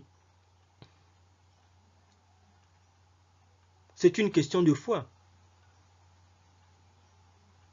Dieu n'abandonne pas, n'est-ce pas, ceux qui mettent leur foi. David a dit qu'il a grandi, il a vieilli. Jamais il n'a vu le juste abandonner ni sa postérité mendier son pain. C'est quand nous nous confions à l'Éternel que l'Éternel fait des miracles. Exode chapitre 3 au verset 7, il est écrit, l'Éternel dit, j'ai vu la souffrance de mon peuple qui est en Égypte et j'ai entendu les cris que lui font pousser ses oppresseurs, car je connais ses douleurs. Exode chapitre 4 au verset 23, il est écrit, je te dis, laisse aller mon peuple pour qu'il me serve. Si tu refuses de le laisser aller, voici, je ferai périr ton peuple, ton premier-né. Donc, on voit que ce pharaon, il était tellement entêté que Dieu lui dit que si tu ne laisses pas aller mon peuple, je vais toucher ton premier-né. Parce qu'il y a des gens qui ne comprennent pas qu'un enfant, c'est un enfant. Pourquoi entourer ton enfant de tous les soins? Tu es content que ton enfant puisse dormir dans un endroit décent, qu'il puisse manger, qu'il puisse bien étudier, ainsi de suite. Donc, les enfants des autres n'ont pas droit à cela. Ils n'ont pas que ton enfant soit bien soigné. Quant aux enfants des autres, ce n'est pas ton problème. Tu protèges ton enfant, mais tu livres les enfants des autres. Alors, si tu agis de la sorte, Dieu permettra aussi un jour que le malheur puisse te visiter. Ce n'est pas sa volonté, mais que tu puisses aussi comprendre cette douleur. Parce qu'un enfant, c'est un enfant. Donc, c'est ça le comportement des gens qui adorent le Dieu soleil. Tout le bien, c'est pour eux. Tous les privilèges, c'est pour eux. C'est bien que leurs enfants apprennent bien, qu'ils puissent bien manger, qu'ils puissent bien s'habiller, ainsi de suite, y compris leur maison, leur famille. Mais ceux qui sont autour d'eux, ce sont des pauvres. Et on n'a que faire d'eux. Et c'est ce que le pharaon d'Égypte, là, ce prêtre du Dieu soleil et ce Dieu sur terre a agi de la sorte. Et Dieu a dit, je ferai périr ton fils. Exode 4 au verset 23. Et c'est ce que nous vivons dans notre monde. Il y a des gens qui pensent que le bonheur, c'est pour eux. Les autres, on n'en a que faire d'eux. Mais Dieu voit toutes ces choses. Exode chapitre 4 maintenant, au verset 16. Exode 4, verset 16, il est écrit, il parlera pour toi, il te servira de bouche, tu tiendras pour lui la place de Dieu. Donc ici, Exode chapitre 4, verset 16, c'est le débat qui va se passer entre Moïse et Aaron. Si on veut lire au verset 15, tu lui parleras et tu mettras les paroles de sa bouche, et moi je serai avec ta bouche et avec sa bouche. Je vous enseignerai ce que vous aurez à faire. Il parlera pour toi au peuple et il te servira de bouche et tu tiendras pour lui la place de Dieu. Donc ici, Dieu est en train de dire à Moïse, qui a dit que non, il avait des difficultés de locution, Dieu lui dit que tu seras Dieu, n'est-ce pas? Il parlera pour toi au peuple. Ça veut dire que son frère Aaron devait parler au peuple et il te servira de bouche. Tu tiendras pour lui la place de Dieu. Donc Moïse devait jouer le rôle de Dieu ici. Là. Et pour ceux qui lisent dans les textes hébreux, ce Dieu-là ici, on dit Elohim. Et c'est sur ce mot Elohim-là que beaucoup justifient Elohim, n'est-ce pas? Il y a un pluriel intensif qu'on utilise aussi pour Dieu. Le pluriel de la majesté. Mais Elohim aussi signifie aussi, n'est-ce pas? On utilise Elohim pour certains dirigeants, pour certains juges, n'est-ce pas? Elohim. Et ici, on a dit que Moïse devait être Elohim pour... il devait jouer la place d'Elohim et son frère Aaron devait être le prophète. Donc, Elohim ici ne signifie pas forcément le pluriel. Quand certains prennent dans Genèse chapitre 1, ils voient Elohim, ils disent, ah, voilà, n'est-ce pas? pour justifier la Trinité. Non, il y a un pluriel intensif, le pluriel de la majesté, comme le vous, chez nous, ici en français. Donc, il y a certaines personnes aussi qui étaient élevées en dignité, n'est-ce pas? On pouvait utiliser Elohim pour les juges. Et ici, ce Dieu-là, c'est Elohim. Cela ne veut pas dire que Moïse est égal à Dieu parce qu'il s'appelle Elohim. Donc, il faut faire très attention. Ceux qui utilisent ce terme-là, Elohim, de travers,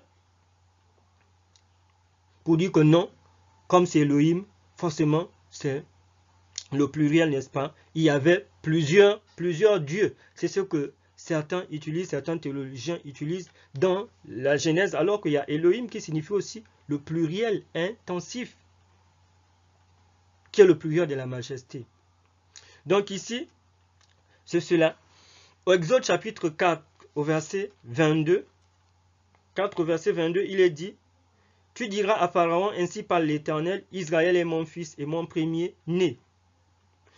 Exode chapitre 5, au verset 2, il est écrit: Pharaon répondit, qui est l'Éternel pour que j'obéisse à sa voix? En laissant aller Israël, je ne connais point l'Éternel et je ne laisserai point aller Israël. Donc ici, nous avons ce blasphème. Il y a des gens qui disent, quel est l'Éternel? Le prêtre du Dieu Soleil, c'est ce qu'il dit. Il dit: le sabbat du 7e jour, je n'ai rien à y voir. Même si ce Dieu a dit qu'il faut unir un homme et une femme, je permets que des hommes s'unissent, des femmes et des femmes s'unissent. Même s'il faut utiliser la médecine, n'est-ce pas, pour éliminer les gens, n'est-ce pas, pour tuer les gens. Le pharaon, lui, il a fait cela. Et c'est ce que nous sommes en train de vivre dans notre monde. Il a dit, qui est l'Éternel pour que je puisse laisser aller Israël. Et on sait que le jour d'adoration de la Trinité, c'est le dimanche. Et il dit qu'il ne veut rien entendre du samedi comme étant le jour du repos. Pour lui, le jour du repos, c'est dimanche qui est le premier jour de la semaine. Alors que Jésus a dit dans Jean 15, si vous m'aimez, gardez mes commandements de la même façon que j'ai gardé les commandements de mon Père. Et Exode 31, au verset 18, on dit que Dieu a écrit la loi des 10 commandements avec son propre doigt. C'est la loi d'amour. Voilà le comportement, n'est-ce pas, du pharaon d'Égypte et de ceux qui adorent le même Dieu que lui. Exode chapitre 1, au verset 7. Il est écrit: les enfants d'Israël furent féconds et multiplièrent. Ils s'accrurent et devinrent de plus en plus puissants et le pays en fut rempli. Donc le fait qu'il y ait beaucoup des adorateurs du Dieu des cieux, le pharaon d'Égypte, et tous ceux qui adorent le Dieu soleil ne sont pas contents, il faut chercher à les détruire. Et c'est là où nous sommes dans Apocalypse au chapitre 13, on dit: personne ne pourra acheter ni vendre s'il n'a pas la marque de la bête. Il veut forcer les gens à prendre la marque pour vivre, pour manger, pour l'adorer et adorer son Dieu. Et derrière la Trinité, on a dit que c'est le diable, n'est-ce pas, qui se cache, et c'est ce que nous sommes en train de voir de nos jours. Avec ce coronavirus, avec ce nouvel ordre mondial. Exode chapitre 7, du verset 10 au verset 12. Exode chapitre 7, du verset 10 au verset 12, il est écrit: Moïse et Aaron allèrent auprès de Pharaon, et ils firent ce que l'Éternel avait ordonné. Aaron jeta sa verge devant Pharaon et devant ses serviteurs, et elle devint un serpent.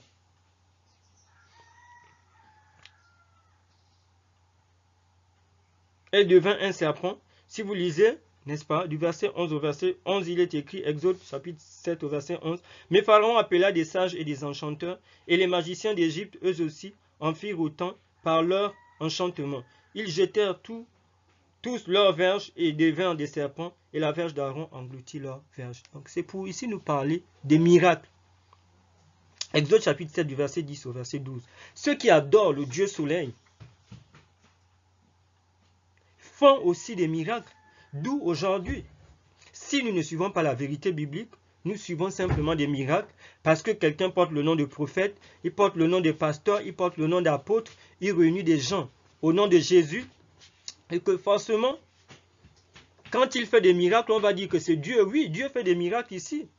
Comme nous voyons avec Aaron, le bâton d'Aaron a fini par avaler, mais les serviteurs du Dieu soleil, qu'ils soient des présidents, des rois, des prêtres, des pasteurs, des évangélistes. Nous avons longuement parlé du Dieu soleil dans la partie sur les dieux de Babylone et l'origine païenne de la Trinité, font aussi des miracles.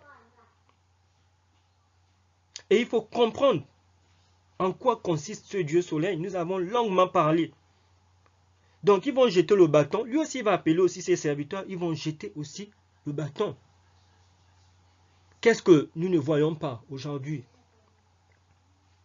On est à la fois prophète, mais on est à la fois aussi franc-maçon, ou bien on est rosicrucien, on est pasteur, on est aussi illuminati, on est évangéliste, ainsi de suite. Et il y a d'autres même, lorsqu'on leur dit, ils n'en reviennent pas. Quel est le Jésus que les gens adorent aujourd'hui? C'est quoi? C'est le Jésus du tritéisme? C'est le Jésus de la Trinité? C'est le Jésus de l'unitarisme? Ou bien c'est le Jésus-Christ, le Fils engendré? Le Fils du Père, le Fils engendré du Dieu de la Bible. Donc nous devons faire très attention. Ces gens ont un pouvoir, mais le pouvoir de Dieu est supérieur. Encore qu'il faut adorer, c'est Dieu qui est le Dieu des cieux, le Dieu de la Bible. Exode chapitre 10, du verset 1 au verset 2. Exode chapitre 10, du verset 1 au verset 2, il est écrit, l'Éternel dit à Moïse, va vers Pharaon, car j'ai endurci son cœur et le cœur de ses serviteurs pour faire éclater mes signes au milieu d'eux. C'est aussi pour que tu racontes à ton fils et au fils de ton fils comment j'ai traité les Égyptiens et quels signes j'ai fait éclater au milieu d'eux. Et vous saurez que je suis l'Éternel. Dieu a pris le temps d'envoyer les 10 plaies. Dieu a pris le temps d'envoyer Moïse pour que Pharaon puisse se repentir, quitter l'adoration du Dieu soleil et cesser de se passer lui-même pour étant un Dieu, parce qu'il était aussi adoré. Mais il a refusé. Parce qu'à force, n'est-ce pas, de lutter contre la vérité, on finit par s'endurcir. Si Dieu voulait l'éliminer, n'est-ce pas, d'un trait, du coup, Dieu l'aurait éliminé. Mais le fait que l'on lutte contre la vérité de Dieu, à l'action, n'est-ce pas, de Dieu, l'appel de Dieu, Pharaon a endurci, n'est-ce pas, son cœur, il s'est endurci lui-même. Parce que ce n'est pas ici pour dire que non, Dieu l'avait destiné à être détruit. Non, il y a des pharaons. On dit que lui là, il n'a pas connu Joseph. Mais celui qui a connu Joseph n'a pas agi comme lui. Le titre de pharaon, c'était un titre, comme on dit, président, n'est-ce pas? Comme on dit les rois. Donc il y a des dynasties, n'est-ce pas, qui se succédaient. Il faut bien comprendre que Pharaon était le titre, n'est-ce pas, du roi d'Égypte. C'était un titre, mais il y avait des familles ou bien des dynasties qui se succédaient. Mais lui, là, il a décidé d'aller à l'encontre du Dieu de Joseph, de l'Éternel des armées, alors que celui qui a été avec Joseph durant la famine, il n'a pas traité Joseph et le peuple d'Israël de l'époque de cette façon. Donc Dieu ne l'avait pas destiné, n'est-ce pas, à la perdition, mais lui-même, il s'est endurci, comme il a décidé de lutter contre le Dieu des cieux. Est-ce qu'aujourd'hui aussi, le Dieu soleil a encore adoré? Nous disons oui. Dans l'église chrétienne, dans la diplomatie, dans la direction de nos pays, des royaumes, des entreprises, des journalistes, même des chercheurs, des scientifiques. Le Dieu soleil. Exode au chapitre 10, du verset 1 au Exode chapitre 12, cette fois-ci du verset 40 au verset 41. Exode chapitre 12 du verset 40 au verset 41, il est écrit, le séjour des enfants d'Israël en Égypte fut de 430 ans. 41, au bout de 430 ans, le jour même de toutes les années de l'Éternel, toutes les armées de l'Éternel sorties du pays d'Égypte, cette nuit sera célébrée en l'honneur de l'Éternel parce qu'il est fit sorti du pays d'Égypte. Cette nuit sera célébrée en l'honneur de l'Éternel par tous les enfants d'Israël et par leurs descendants. Donc, il y a un temps pour tout. Tout ce que nous sommes en train de vivre, la délivrance du peuple de Dieu approche. Jésus-Christ est en train de revenir avec tout ce que nous sommes en train de vivre. Nous en avons longuement parlé dans la marque de la bête, partie 1 et partie 2. Il faut regarder. La Covid-19 et Babylone. Il faut regarder, nous sommes en train de vivre cela autour de nous. Ou que vous suiviez Trésor de l'Évangile, que vous soyez en Afrique, en Europe et partout autour de vous. Il faut regarder, ouvrir les yeux, ça veut dire que notre délivrance approche. Nous sommes dans un monde où Dieu n'a plus de place. L'Église est devenue même, je ne sais pas comment est-ce qu'on classe l'Église dans tout cela. C'est service quoi, je ne sais pas si c'est un service non essentiel, comment est-ce qu'ils appellent ça. Donc nous sommes dans la Babylone moderne, nous sommes dans, comment on appelle ça, la tour de Babel. Ils sont en train d'imposer un Dieu où, au moment où les francs-maçons, les musulmans, les catholiques, et tout le monde, les pentecôtistes, les calvinistes, les adventistes du 7e jour, tout le monde se retrouve autour de la Trinité qui n'est autre que le Dieu Soleil. Nous attendons à quoi? Que le monde soit un paradis ici, l'union de l'Église et de l'État. Nous devons faire très attention. Alors, vous avez ici, nous avons lu, n'est-ce pas, lorsqu'on a parlé du Ra, le Dieu Soleil, nous avons dit que les obélisques, je vous ai demandé de retenir là-bas au début de la présentation. Je ne sais pas si c'est la deuxième slide. On a dit que les obélisques, ce sont les rayons du Dieu Soleil qui sont érigés en son honneur. Et la question que nous sommes en droit de nous poser, est-ce que le Dieu Soleil est encore adoré dans notre monde moderne? Oui. Parce que vous avez ici devant vous la photo du Vatican et vous voyez au centre, n'est-ce pas, il y a ce monument, ou bien que l'on appelle, c'est ça l'obélisque. C'est ce que vous avez ici sur du côté droit, du côté gauche, vous avez l'obélisque ici qui est représenté. C'est ce monument qui est au centre du Vatican. C'est un signe que quand eux-mêmes, n'est-ce pas, les architectes, les Illuminati, les francs-maçons construisent, quand vous voyez cela, c'est un obélisque, c'est un signe, n'est-ce pas? Il est construit en l'honneur du Dieu Soleil. Ça veut dire que quel est le Dieu que le Vatican adore? C'est le Dieu Soleil qui est adoré au Vatican. C'est le paganisme qui s'est christianisé. Ils ont pris simplement des noms chrétiens. Et on a dit que le Dieu, n'est-ce pas, du Vatican, c'est la Trinité. Et son jour d'adoration, c'est le dimanche. Et vous ne trouverez jamais la Trinité. On a dit que c'est un Dieu philosophique qui remonte jusqu'au Concile de Nicée en 325 avec les philosophes grecs, Aristote et les Platons. Qu'aujourd'hui, les gens s'égosillent des théologiens. Quand on dit théologien, ça veut dire quoi? Théos, ça ramène à Dieu. Et logos, c'est un discours. La théologie, c'est un discours de l'homme sur Dieu. Mais alors que Dieu s'est révélé aux Hébreux, à Abraham. On a dit que c'était un peuple monothéiste. Ils adoraient un Dieu. Pas un Dieu en trois personnes. Dieu le Père, Dieu le Fils et Dieu le Saint-Esprit, comme les Siamois, ils sont mélangés. C'est à peu près ça. C'est comme ça que la Trinité est représentée. Il faut taper, vous allez voir ces trois têtes, ces trois façades. Non, ce n'est pas le Dieu hébreu. Et le Dieu Soleil, c'est... Vous avez l'obélisque ici, ça signifie que le Dieu Soleil est adoré au Vatican. Et le Vatican est un État indépendant et son président, c'est le pape, celui qui est là actuellement, c'est Georges-Marie Bergoglio, que l'on appelle le pape François. Donc, c'est ce Dieu-là qui est adoré. Et toutes les églises qui fédèrent avec le Vatican, qui adorent la Trinité, il faut le dire, ils adorent le même Dieu, c'est le Dieu Soleil. Et étant donné qu'ils dominent, n'est-ce pas, tous ceux qui sont dans l'écuménisme aujourd'hui, l'adoration de la nature avec Gaïa, quand vous entendez l'agenda 2020-2030, il faut préserver l'environnement ainsi de suite. Ce n'est pas pour dire que les chrétiens doivent détruire l'environnement, mais jusqu'à vénérer, n'est-ce pas, à mettre les animaux au même niveau que les humains. C'est le Dieu Soleil qui est adoré ici. Et ça, c'est Babylone. Et toutes les églises chrétiennes aujourd'hui qui sont dans l'écuménisme, dans la Trinité, ils adorent tous le Dieu Soleil. Et voilà ici l'obélisque au centre du Vatican. Ça veut dire que c'est le même Dieu Soleil qui continue à être adoré. Et si ce même Dieu soleil continue à être adoré avec ce que nous voyons avec le coronavirus, c'est que vous savez sur le coronavirus, tout ce que nous avons dit, il faut s'attendre à ce que le peuple d'Israël a vécu, en Égypte. Et il faut s'attendre aussi à une délivrance imminente et puissante de la part de Jésus-Christ qui vient nous chercher. Donc voilà l'obélix, voilà le Vatican, c'est le même Dieu qui est adoré.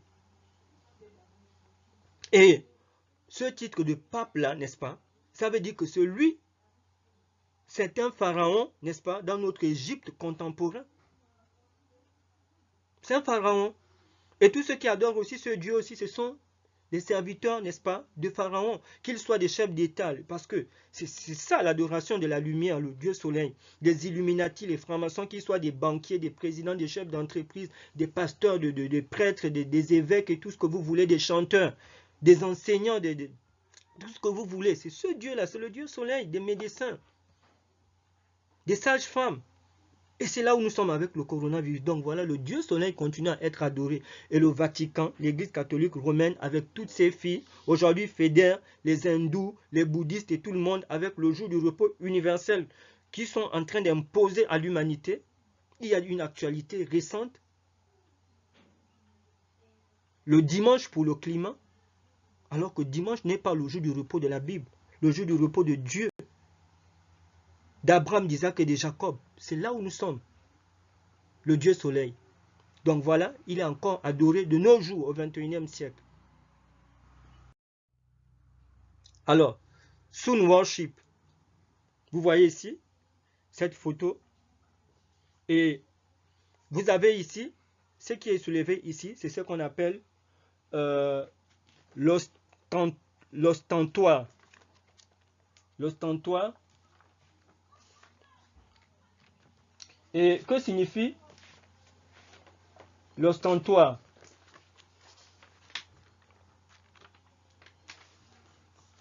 Pour nous parler ici de l'adoration, n'est-ce pas, l'adoration du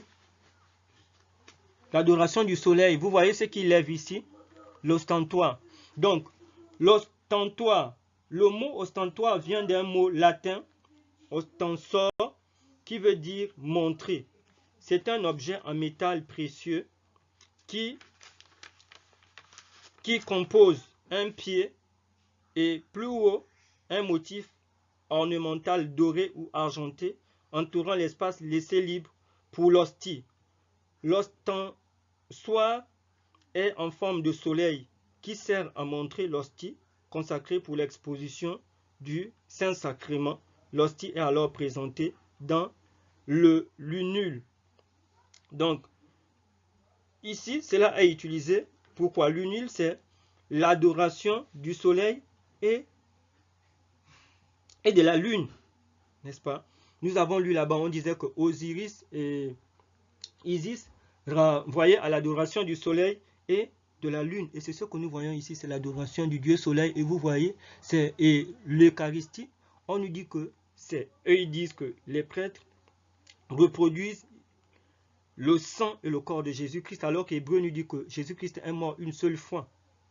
Si c'est dans la scène, n'est-ce pas, le repas du Seigneur, on a dit que Jésus-Christ a dit que ce sont des symboles, ce sont des emblèmes. Mais eux, ils disent que c'est le sang et le corps de Christ. Ça veut dire qu'à chaque fois qu'ils font leur Eucharistie, c'est Jésus-Christ, le corps et le sang de Jésus. Mais Jésus-Christ n'est pas mort à plusieurs reprises. Et vous avez ici, ça, c'est là, c'est l'adoration du Dieu soleil. Donc vous avez, c'est un faux message avec un faux Christ.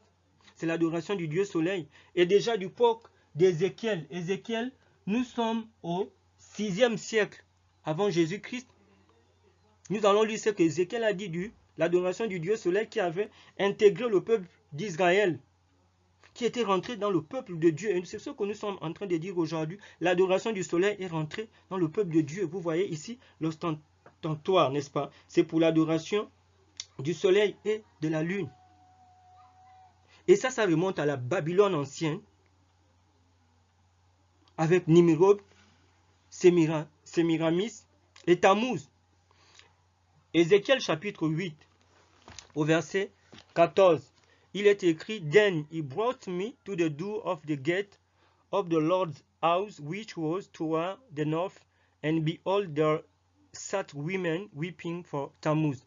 Alors ici, c'est pour dire qu'il me conduit à la porte, n'est-ce pas, de la maison du Seigneur vers le nord, et il lui dit de regarder et de voir qu'il y a des femmes qui sont assises, qui pleurent Tammuz. Tammuz, on a dit que c'est le fils de Nimrod et de Sémiramis. Nimrod qui était parti, selon sa mère Sémiramis, dans le soleil. Et le rayon est revenu dans ses entrailles et Tammuz a été conçu. Tammuz, n'est-ce pas, c'est ce fils. C'est Tammuz qui est célébré chaque 25 décembre, qu'on appelle la Noël. Soit disant, on a pris Tammuz, on a donné le nom de qui? Le nom de Jésus, le bébé Jésus. C'est ça Tammuz. Il y a des femmes qui pleurent Tammuz. L'adoration du Dieu soleil. Et les gens sont sincères, ils vont, il y a des chrétiens, et Dieu demande à ses enfants de sortir de Babylone. Il a des enfants dans ce système. C'est un langage qui est codé avec tous ces signes, tous ces instruments. Il y a des gens qui ne connaissent pas, comme les obélix, à l'honneur du Dieu soleil. Quand vous allez à Rome, au Vatican, vous regardez, vous ne comprenez pas. Mais eux-mêmes, ils connaissent le langage caché, ils connaissent le Dieu qu'ils adorent. Donc Dieu dit qu'il a son peuple qui est dans Babylone, dans ce système-là, dans ces églises-là. Et Dieu permet que ces messages puissent leur parvenir pour qu'ils puissent sortir. Ézéchiel chapitre 8. Then said he unto me, Hast you seen this, O son of man? Il lui dit, est-ce que tu vois cela, fils de l'homme? Turn thee yet again, and thou shalt see greater abomination than this. Donc Dieu appelle cela l'adoration du soleil, l'adoration de la Trinité, du dimanche, abomination. Et cela se pratiquait au 6e siècle avant Jésus-Christ au sein du peuple d'Israël. Ézéchiel, Dieu demande à Ézéchiel de dire au peuple de sortir parce que c'est une abomination. Et avec les châtiments. Ézéchiel chapitre 8 au verset 16. And he brought me into the inner court of the Lord's house. Il a conduit dans la cour intérieure de la maison du Seigneur. And behold, at the door of the temple of the Lord. Et il contempla, n'est-ce pas, à la porte du temple du Seigneur, between the porch and the altar, entre le portique et l'autel, were about 25 women, 25 men, où il y avait 25 hommes, which their backs toward the temple of the Lord, qui avaient tourné le dos, n'est-ce pas, au temple du Seigneur, and their faces toward the east, and they worshipped the sun toward the east. Et on dit, quand vous lisez bien, Ézéchiel parle de ces anciens dans la maison de l'Éternel qui adorent le Dieu soleil.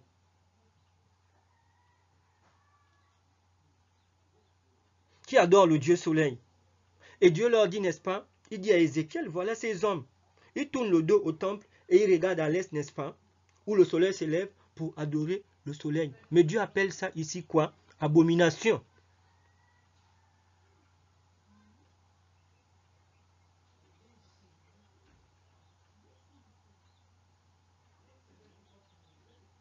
Et aujourd'hui, les gens sont en train de défendre cela.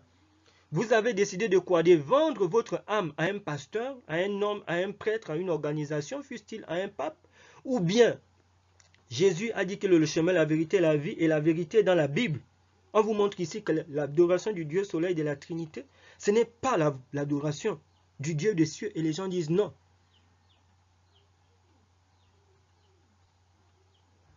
Aux États-Unis, tous les protestants ont accepté la Trinité. Les adventistes du 7e jour prient le samedi. Mais dans leur croyance fondamentale, la deuxième parle de la Trinité. C'est dans cette Trinité, il y a la croyance en un Dieu, 2 points, le Père, le Fils et le Saint-Esprit. Et pour ceux qui ne savent pas, ce n'est pas l'objet de la présentation. Quand ils prennent les croyances de leurs pionniers, en 1872, il y a une déclaration, n'est-ce pas, ils avaient un préambule de croyance, il n'y avait pas de Trinité. En 1889, il n'y a pas de Trinité. Et quand on prend aussi, je crois, ce qui est revu en 1914, juste avant cette femme-là qu'ils utilisent aujourd'hui pour justifier la Trinité, ce qui est faux, Ellen White, n'est-ce pas? Pour ceux qui ont lu ses livres, elle a prié dans une église adventiste du 7e jour où la Trinité n'était pas rentrée. C'est en 1980. C'est documenté, ce n'est pas l'objet de la présentation, pour dire combien les protestants américains, le protestantisme apostat, est rentré dans l'adoration du Dieu soleil de la Trinité. À leur réunion de Dallas en 1980, où Neil Wilson, le père de Ted Wilson, l'actuel président, ils ont fait rentrer la Trinité dans cette église. Et ils ont dit qu'à partir de ce moment, ils n'accepteront plus que personne puisse remettre cela en cause. Ce n'est pas l'objet de la présentation, mais vous allez voir aujourd'hui les adventistes du 7e jour qui vont à l'église qui adore la Trinité et ils le défendent, n'est-ce pas, des théologiens. Mais théologien, ça ne veut pas dire avoir la vérité, c'est le discours de l'homme. Le Dieu de la Bible s'est révélé. La révélation est au-dessus de la théologie. Et on peut sortir les documents pour ceux qui veulent connaître. Alors, si les gens ne veulent pas, qu'est-ce que vous voulez? Et ils vont vous donner tous les arguments qu'ils veulent fallacieux. Dieu permet que la vérité, voilà l'adoration du Dieu soleil, c'est la Trinité.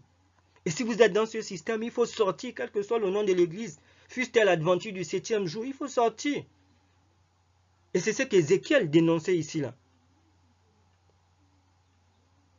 Les baptistes, les pentecôtistes, tout le monde, les catholiques, ainsi de suite, ils ont accepté. L'écuménisme, c'est ça. Mais la Bible ne nous parle pas, n'est-ce pas, d'un Dieu qui est en 3 personnes. La Bible parle d'un Dieu, de son Fils, même s'il est Dieu par filiation. La Bible ne nous parle pas du Saint-Esprit comme étant un Dieu à part Dieu, le Saint-Esprit qu'il faut adorer. Ça, c'est la Trinité, ça, c'est le Dieu soleil. Ce qu'on a vu ici, Jérémie chapitre 7, verset 18, les gâteaux que l'on fait, n'est-ce pas, à la reine du ciel. Eucharistie, tout ce que vous appelez, n'est-ce pas, ces gâteaux. Et quand vous voyez, quand les prêtres lèvent cela, ça a la forme ronde. Les gâteaux, les libations. Le vin que les gens, le vin que les gens boivent, ainsi de suite.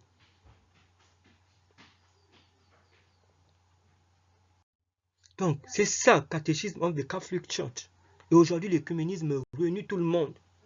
Apocalypse 13 dit que toute la terre est allée après la bête, parce qu'aujourd'hui, ce n'est plus l'église catholique qui est seule, elle a pris les églises chrétiennes, à part le reste qui sortira, qui garde les commandements de Dieu et la foi de Jésus-Christ.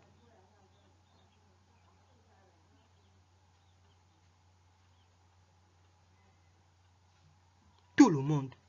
C'est des chercheurs, c'est des scientifiques, c'est des journalistes, c'est tout le monde, le Dieu des chefs d'État, des présidents, ainsi de suite, les Illuminati, tout le monde, c'est cette adoration-là.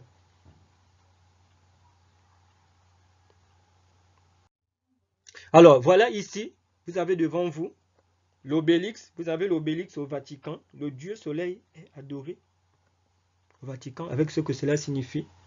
Vous savez déjà beaucoup de choses sur les présentations qui sont sur le trésor de l'évangile.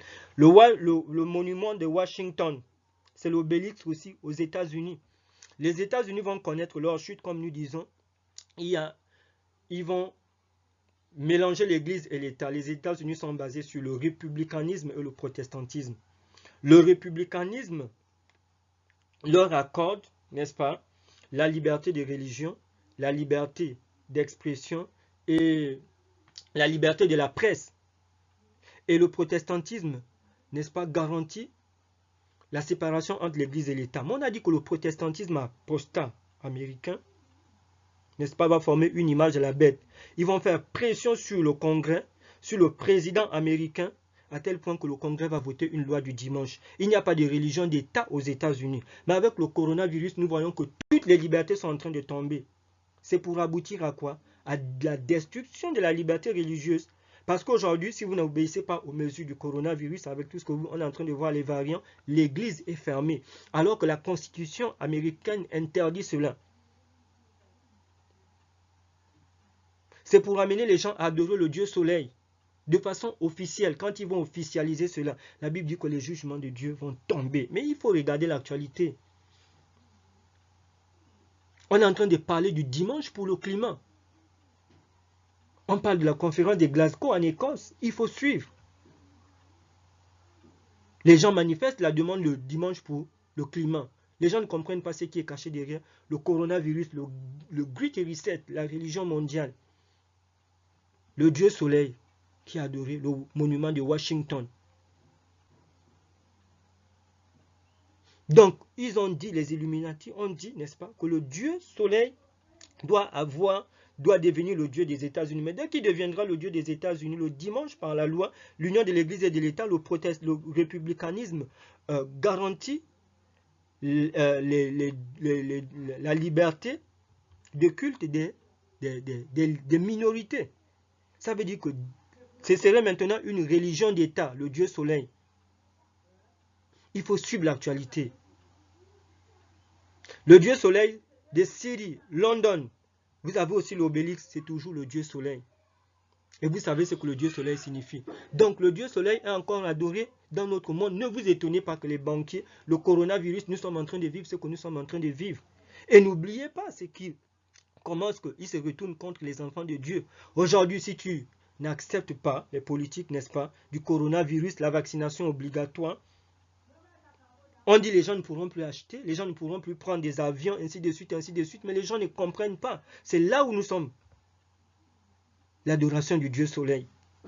Et Jésus-Christ est en train de venir pour nous sauver.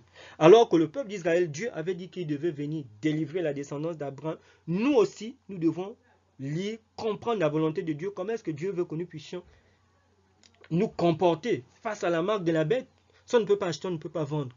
Qu'est-ce qu'il faut faire? Mais c'est dans la Bible, ce n'est pas l'objet de la présentation. Dieu nous donne la conduite à tenir. Donc, il faut voir le dimanche pour le climat, au nom des affaires, au nom de la famille. Non, Dieu a donné le sabbat du 7e jour. Le samedi, Adam est pour le bien de la famille, pour préserver l'environnement, pour éviter la déchéance morale. Ce n'est pas le dimanche, mais c'est ce qu'ils sont en train de faire. Le dimanche, c'est à l'honneur du Dieu Soleil. L'écuménisme est en train de travailler à ça, dans tous les domaines, n'est-ce pas, de la vie humaine. Alors, vous avez ici 1 Jean, chapitre 1, verset 3. On a terminé avec la présentation. Nous avons ces versets. Nous devons prier, nous devons les examiner. Parce que nous avons vu que le Dieu de la Bible, le Dieu de Pharaon d'Égypte, n'est-ce pas, c'est le Dieu Soleil, c'est la Trinité. Et nous avons vu dans les autres présentations comment est-ce qu'ils introduisent la Trinité pour faire croire aux gens que la Trinité est dans la Bible. Qu'il y a Dieu le Père, Dieu le Fils et Dieu le Saint-Esprit. Mais ici nous avons l'apôtre Jean, le disciple bien-aimé, dans l'épître de Jean, 1 Jean 1 au verset 3. Ce que nous avons vu et entendu, nous vous l'annonçons à vous aussi, afin que vous aussi vous soyez en communion avec nous. Or, notre communion est avec le Père et avec son Fils Jésus-Christ. Ici, Jean, celui qui a vu Jésus-Christ, qui a mangé avec lui, qui a dormi, il dit ce qu'ils ont vu, ce qu'ils ont entendu. Ils ont été des témoins oculaires. Jean nous dit que notre communion est avec le Père et avec son Fils Jésus-Christ. Pourquoi Jean ne nous dit pas que notre communion, c'est avec Dieu le Père, avec Dieu le Fils et Dieu le Saint-Esprit? Non. Jésus-Christ est Dieu par filiation, lui. Son Père lui a donné, n'est-ce pas, l'a élevé au même rang que lui, parce qu'il est son héritier, parce qu'il est Dieu, le Fils d'un Dieu est un Dieu. Mais on ne nous parle pas, la Bible ne nous dit pas que nous sommes en communion avec un troisième être ici, là. Le Saint-Esprit que l'on doit prier, qu'on doit adorer, qu'on doit louer. Non. La communion du chrétien, c'est avec le Père et le Fils. Ça, c'était la communion des gens qui ont vu Jésus-Christ. Et le Père, le Fils et le Saint-Esprit, comme on a vu, la Sainte Trinité, ça c'est Babylone.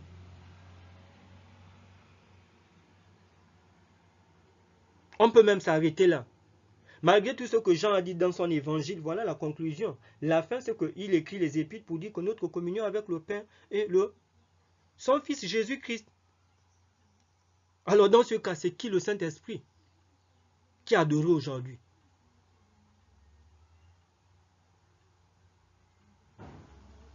Éphésiens chapitre 2 verset 18. Car par lui nous avons les uns et les autres accès auprès du Père dans un même esprit. On dit nous avons accès auprès du Père dans un même esprit. Jésus a dit il est le chemin, la vérité et la vie. Est-ce qu'il y a une autre voie pour aller au Père? Non. Nous avons accès auprès du Père dans un même esprit. Qui est l'esprit de qui? Qui est l'esprit de Jésus en nous. Paul a dit que notre corps est le temple du Saint-Esprit. Est-ce que nous abritons un autre Dieu? Quel est l'esprit qui habite en nous? C'est l'esprit de Jésus-Christ. Et cet esprit-là nous permet d'avoir accès au Père. 2 Corinthiens chapitre 3 verset 17. Or le Seigneur c'est l'esprit. Et là où est l'esprit du Seigneur, là est la liberté. On peut connaître l'identité du Saint-Esprit, mais pas la nature. Ici, dans 2 Corinthiens chapitre 3 au verset 17, la Bible nous dit que le Seigneur c'est l'esprit. Et là où est l'esprit du Seigneur, là est la liberté. Donc, nous avons un esprit. On dit que nous avons été créés à l'image de Dieu. Dieu a un esprit. C'est l'esprit qu'il a donné à son Fils. Nous allons voir un peu plus bas, c'est le même esprit qu'il partage. Il a donné cet esprit à son Fils. Et la Bible nous dit que l'identité du Saint-Esprit, c'est l'esprit de Jésus. C'est l'omniprésence de son esprit. Ça, c'est l'identité. On ne peut pas expliquer... comment dire ça? Si on peut poser la question, qu'est-ce que le Saint-Esprit? Mais on peut dire, qui est le Saint-Esprit? La Bible nous dit, qui est le Saint-Esprit? C'est l'Esprit du Seigneur. Et mon esprit et moi ne sont pas deux personnes. Mon esprit n'est pas différent de moi. Est-ce que l'Esprit de Jésus, avec Jésus, sont deux êtres différents? On va parler comme ça, deux êtres différents? Non. Donc, or, le Seigneur, c'est l'Esprit. Et là où est l'Esprit du Seigneur, là est la liberté. D'où, dans 1 Jean chapitre 1, verset 3, Jean nous dit que notre communion, c'est avec le Père et son Fils. Parce que nous avons l'Esprit de Jésus en nous. Et l'Esprit de Jésus en nous, c'est son Esprit, ce n'est pas un autre Dieu. Donc, nous adorons le Père et son Fils. Donc, l'Esprit, l'identité de l'Esprit, qui est l'Esprit? L'Esprit, c'est le Seigneur, c'est l'Esprit du Seigneur. Ce n'est pas un autre Dieu.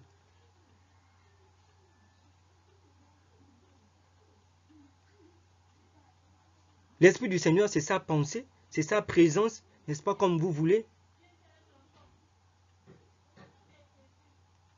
1 Corinthiens chapitre 8 au verset 6. Néanmoins, pour nous, il n'y a qu'un seul Dieu. Paul a dit qu'il n'y a qu'un seul Dieu. Et il précise le Père, de qui viennent toutes choses et pour qui nous sommes. Et un seul Seigneur, Jésus-Christ, par qui sont toutes choses et par qui nous sommes. Donc ici, Paul ne nous dit pas qu'il y a un Dieu, comme on dit dans la Trinité, 2 points. Il y a un Dieu, Père, Fils et Saint-Esprit. Autrement dit, Dieu le Fils, Dieu le Père, Dieu le Fils et Dieu le Saint-Esprit. Non.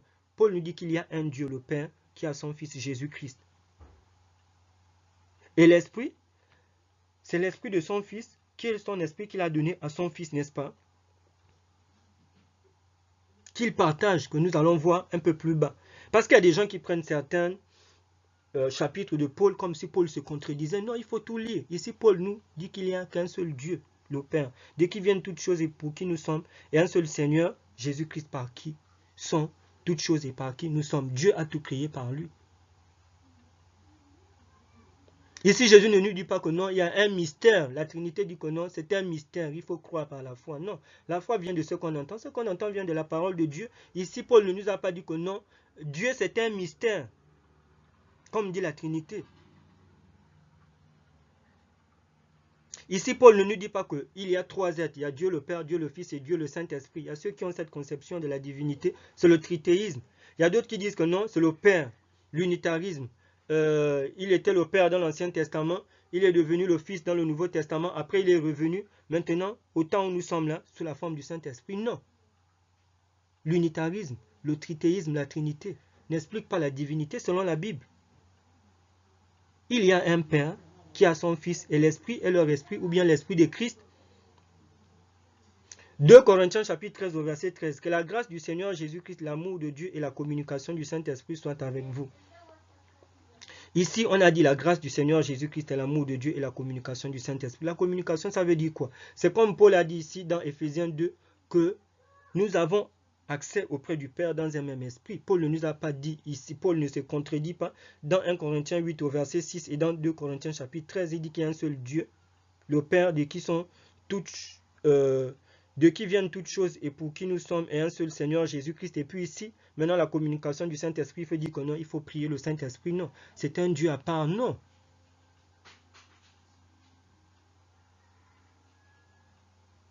Et dans Jean chapitre 14, au verset 16, le Jean qui a écrit 1 Jean chapitre 3, au verset 1 Jean, l'épître de Jean, 1 Jean chapitre 1 au verset 3 qui dit notre communion est avec le Père et avec son Fils. Dans Jean 14 au verset 16, il a dit, et moi, dans les évangiles, je prierai le Père et il vous donnera un autre consolateur afin qu'il demeure éternellement avec vous. Ce consolateur, on dit, n'est-ce pas, c'est à l'os. Il est de la même nature que Jésus-Christ. Il y a les gens qui disent que non, le Saint-Esprit c'est une personne. Encore qu'il faut connaître la définition des personnes. Il y a personne qui signifie être et il y a personne qui signifie les rôles qu'on peut jouer. Parce qu'on peut être la même personne, je peux jouer le rôle. Par exemple, de père, je peux jouer le rôle de mari ou bien je peux jouer le rôle de frère. Mais je suis toujours la même personne. C'est ce qu'on appelle en anglais character office.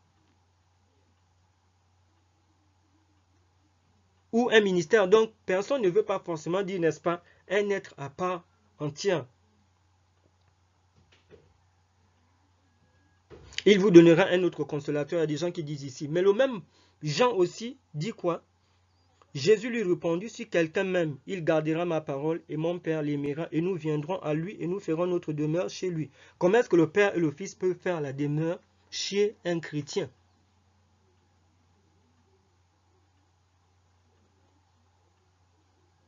C'est par le Saint-Esprit qui est l'omniprésence, n'est-ce pas, de leur esprit.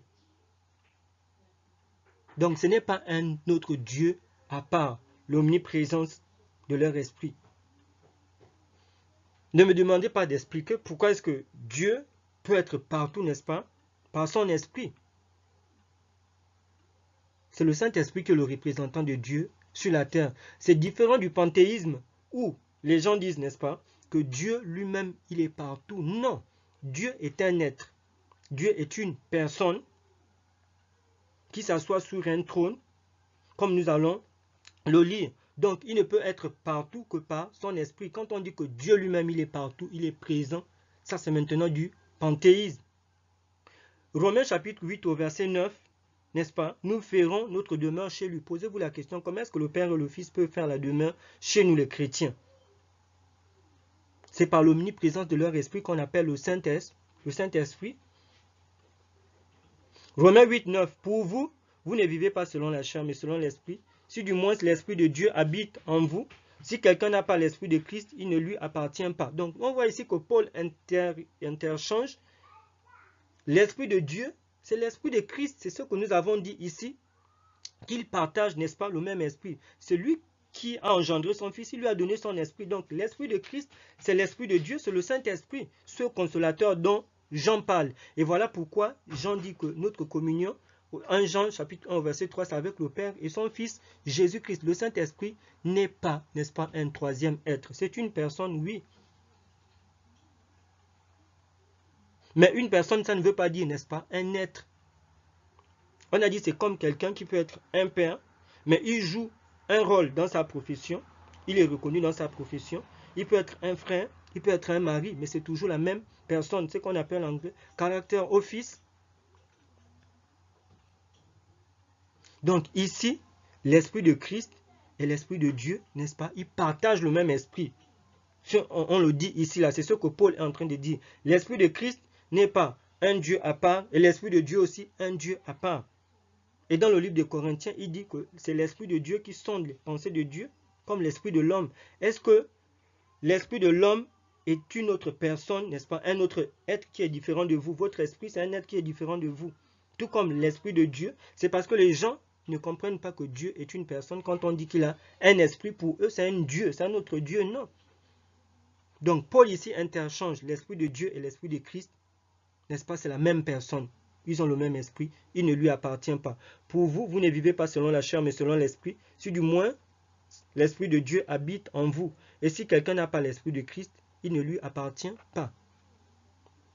1 Timothée chapitre 2 verset 5. Car il y a un seul Dieu et aussi un seul médiateur entre Dieu et les hommes, Jésus-Christ. Donc si le Saint-Esprit c'est un autre médiateur, comme les gens lisent dans Romains 8 pour dire qu'il intercède, ça veut dire qu'il nous aide à prier selon la volonté de Dieu. Ça ne veut pas dire que si le Saint-Esprit c'est un troisième Dieu, ça veut dire que il y a donc, Jésus-Christ n'est plus le seul médiateur entre Dieu et les hommes, il y a un autre être que l'on appelle Dieu Saint-Esprit qui est un médiateur entre Dieu et les hommes, ce qui serait faux. Alors que dans Timothée, 1 Timothée 2, 5, il dit il y a un seul Dieu et aussi un seul médiateur entre Dieu et les hommes, Jésus-Christ. Donc le Dieu Saint-Esprit, ce n'est pas la Bible, ça c'est la Trinité. C'est l'adoration babylonienne. Il n'y a qu'un seul Dieu, le Père, et son Fils Jésus-Christ, le Saint-Esprit et l'omniprésence de leur esprit. Comme nous voyons dans Romains chapitre 8 au verset 9, c'est l'Esprit de Christ et c'est l'Esprit de Dieu. Et l'Esprit d'un être, on ne peut pas dire que l'Esprit de Satan est un autre être, n'est-ce pas, différent de Satan. L'Esprit de Satan, c'est Satan. L'Esprit de Dieu, c'est Dieu. Et on dit que l'Esprit de Christ, c'est l'Esprit de Dieu. Donc, c'est un même esprit qu'ils partagent. Donc, il faut bien comprendre cela. D'où il y a un seul Dieu et aussi un seul médiateur entre Dieu et les hommes, Jésus-Christ. Nous le disons pourquoi? Parce que la Trinité, c'est le Dieu soleil. Et dans les temps où nous sommes arrivés, on a dit que cette adoration est rentrée, n'est-ce pas, dans l'Église chrétienne. Au Concile de Nicée en 325. Et cela continue, n'est-ce pas, jusqu'à aujourd'hui. Donc 1 Timothée chapitre 2 au verset 5. Nous devons adorer un Dieu. Pas un Dieu qui est comme les Siamois, où il y a le Dieu le Père, Dieu le Fils et Dieu le Saint-Esprit, comme dit la Trinité, avec trois visages unis. Non. 1 Timothée chapitre 6 au verset 15 à 16, il est dit que manifestera, quand vous allez lire 1 Timothée chapitre 6, un peu au verset 14 et 13 plus haut, j'ai pris à partir du verset 15, on parle de l'apparition ici, que manifestera en son temps le bienheureux et le souverain, le roi des rois et le Seigneur des seigneurs qui seul possède l'immortalité, qui habite une lumière inaccessible, que nul n'a vu ni ne peut voir, à qui appartiennent l'honneur et la puissance. Le roi des rois et le Seigneur des seigneurs, quand vous allez lire un peu au verset 13, 14 pour arriver à 15, vous allez voir que Paul fait référence à Dieu, Dieu le Père, comme étant le roi des rois, comme étant le Seigneur des seigneurs. Donc ici, à un être à part, pas un Dieu qui est formé de trois personnes. C'est ce que nous sommes en train de souligner ici. Un être à part, pas un Dieu qui est formé de trois personnes, comme, n'est-ce pas, enseigne la Trinité et les églises protestantes aujourd'hui qui sont dans l'écuménisme, Dieu le Père, Dieu le Fils et Dieu le Saint-Esprit. Donc c'est une personne qui a une forme physique, n'est-ce pas, qui s'assoit sur un trône. Ce n'est pas un Dieu qui est composite.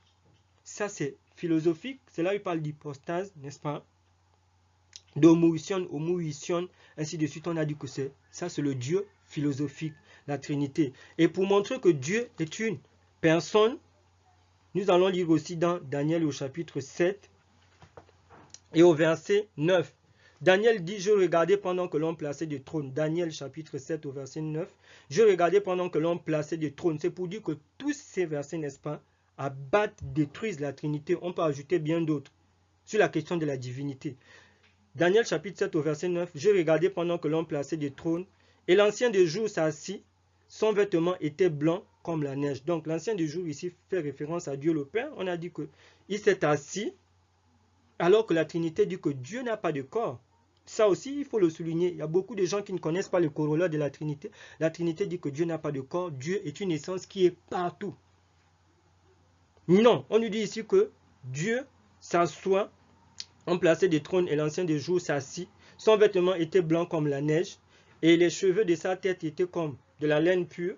Son trône était comme des flammes de feu et les roues comme un feu ardent. Donc c'est une personne. Donc il est partout présent par son esprit. Et c'est l'esprit aussi de son Fils. Ce n'est pas que Dieu, n'est-ce pas, est une fusion de trois êtres, Dieu le Père, Dieu le Fils et Dieu le Saint-Esprit. Ça c'est le Dieu philosophique, le Dieu du christianisme occidental. C'est la Trinité, c'est le Dieu soleil. Ça c'est Dieu le Père. Maintenant, son Fils, nous allons toujours dans Daniel chapitre 7 au verset 9. Il faudra méditer sur cela. Et nous pouvons aussi lire aussi dans Daniel chapitre 7 au verset 13. Je regardais pendant mes visions nocturnes et voici sur les nuées des cieux arriva quelqu'un de semblable à un fils de l'homme. Il s'avança vers l'ancien des jours, on le fit approcher de lui. Donc ici, on nous parle maintenant du Fils de Dieu. Il ne réclame pas la coégalité, la coéternité. Le Fils de l'homme, semblable à un Fils de l'homme ici, c'est Jésus-Christ. Donc on voit que Daniel confirme ce que Jean a dit. Notre communion, c'est avec le Père et le Fils. Dieu le Père et Dieu le Père et son Fils Jésus-Christ, bien qu'il soit Dieu par filiation, mais il reste soumis à son Père. Alors que la Trinité dit que tous, ils sont coégales, ils sont coéternels. Il y a Dieu le Père, Dieu le Fils et Dieu le Saint-Esprit. Mais quand on dit Dieu le Fils, c'est une métaphore. Ça veut dire qu'en réalité, Jésus-Christ n'est pas le Fils de Dieu. Et la Trinité enseigne que c'est un rôle qu'ils ont joué. Ils ont pris le titre de Père et de Fils, n'est-ce pas, pour jouer un rôle, alors que ce n'est pas vrai. Dans Daniel chapitre 7 au verset 9 au verset 13, on nous dit qu'il y a le Père qui s'assoit l'ancien des jours. Et Daniel 7 au verset 13, on nous parle du Fils de Dieu. Alors que la Trinité dit qu'il n'y a pas, en réalité, il n'y a pas de Père, il n'y a pas de Fils. C'est une métaphore. La filiation dit que Jésus-Christ est le Fils de Dieu, c'est une métaphore. Ils sont coégales, ils sont coéternels, ils ont existé de toute éternité passée et jusque dans l'éternité future. Mais dans l'Apocalypse, vous voyez l'agneau, le trône de l'agneau et de son Père. On ne nous parle pas de ce troisième être. Mais souvenez-vous que le troisième être qui cherche l'adoration, c'est le diable. Et il s'est fait adorer dans la Trinité comme étant Dieu le Saint-Esprit. Il y a bien d'autres versets, n'est-ce pas, que nous pourrons revenir. Donc nous devons comprendre quel est le Dieu Soleil. Nous avons vu les obélisques, partout il est adoré et dans l'église chrétienne. Dieu nous appelle à sortir. Ce n'est pas un péché que nous avons suivi une voie que nous ne connaissons pas. Mais le péché, c'est de rester, n'est-ce pas, cloîtré, alors que Dieu nous appelle à sortir de Babylone. Et aujourd'hui, il y a des chrétiens qui adorent le Dieu de Rome, la Trinité. Et ils prétendent être le reste dont parle l'Apocalypse. Non, on ne peut pas être le reste de l'Apocalypse et adorer la Trinité, le Dieu de Rome. Dieu nous demande de sortir de Babylone. Donc nous sommes au terme de notre présentation. Puisse l'Éternel bénir chacun d'entre nous et que d'ici nous ayons une autre présentation sur trésor de l'Évangile. Et alors que nous voyons tous les signes du prochain retour de notre Seigneur et Sauveur Jésus-Christ, nous allons nous prosterner et nous devons comprendre que le pharaon moderne actuellement, n'est-ce pas, c'est le pape, on l'assimile aussi à un pharaon, ils adorent le même Dieu. Et tous ceux qui adorent ce Dieu avec le Dieu de Babylone, ce que nous connaissons sur la pyramide Illuminati, ainsi de suite, les pyramides sont les symboles de l'Égypte. Voilà le Dieu qu'ils adorent. Et Jésus-Christ vient nous délivrer de cette oppression. Nous avons Apocalypse chapitre 13 qui est en train de s'accomplir sous nos yeux. Personne ne pourra vendre ni acheter s'il n'a pas la marque de la bête. Nous avons déjà parlé longuement de cela sur Trésor de l'Évangile. Puisse l'Éternel bénir chacun d'entre nous où que nous soyons, et nous allons terminer par la prière. Éternel grand Dieu d'Israël, nous te sommes infiniment reconnaissants. C'est toi-même qui as dit par la bouche de Paul que ces choses ont été écrites pour nous qui sommes arrivés à la fin des temps. Et nous te bénissons, nous te magnifions parce que tu nous as permis d'étudier, Seigneur, sur ce thème que le pharaon d'Égypte, alors que nous voyons Apocalypse 13 s'accomplir sous nos yeux, personne ne pourra acheter ni vendre. Tu nous demandes de sortir de Babylone, quelle que soit notre congrégation où nous avons grandi, dans quelques familles. Seigneur, tu tiens compte des temps d'ignorance. Maintenant que la vérité nous est parvenue, aide-nous à sortir et à faire partie de ce reste qui garde les commandements de Dieu et la foi de Jésus-Christ où que nous soyons sur la terre.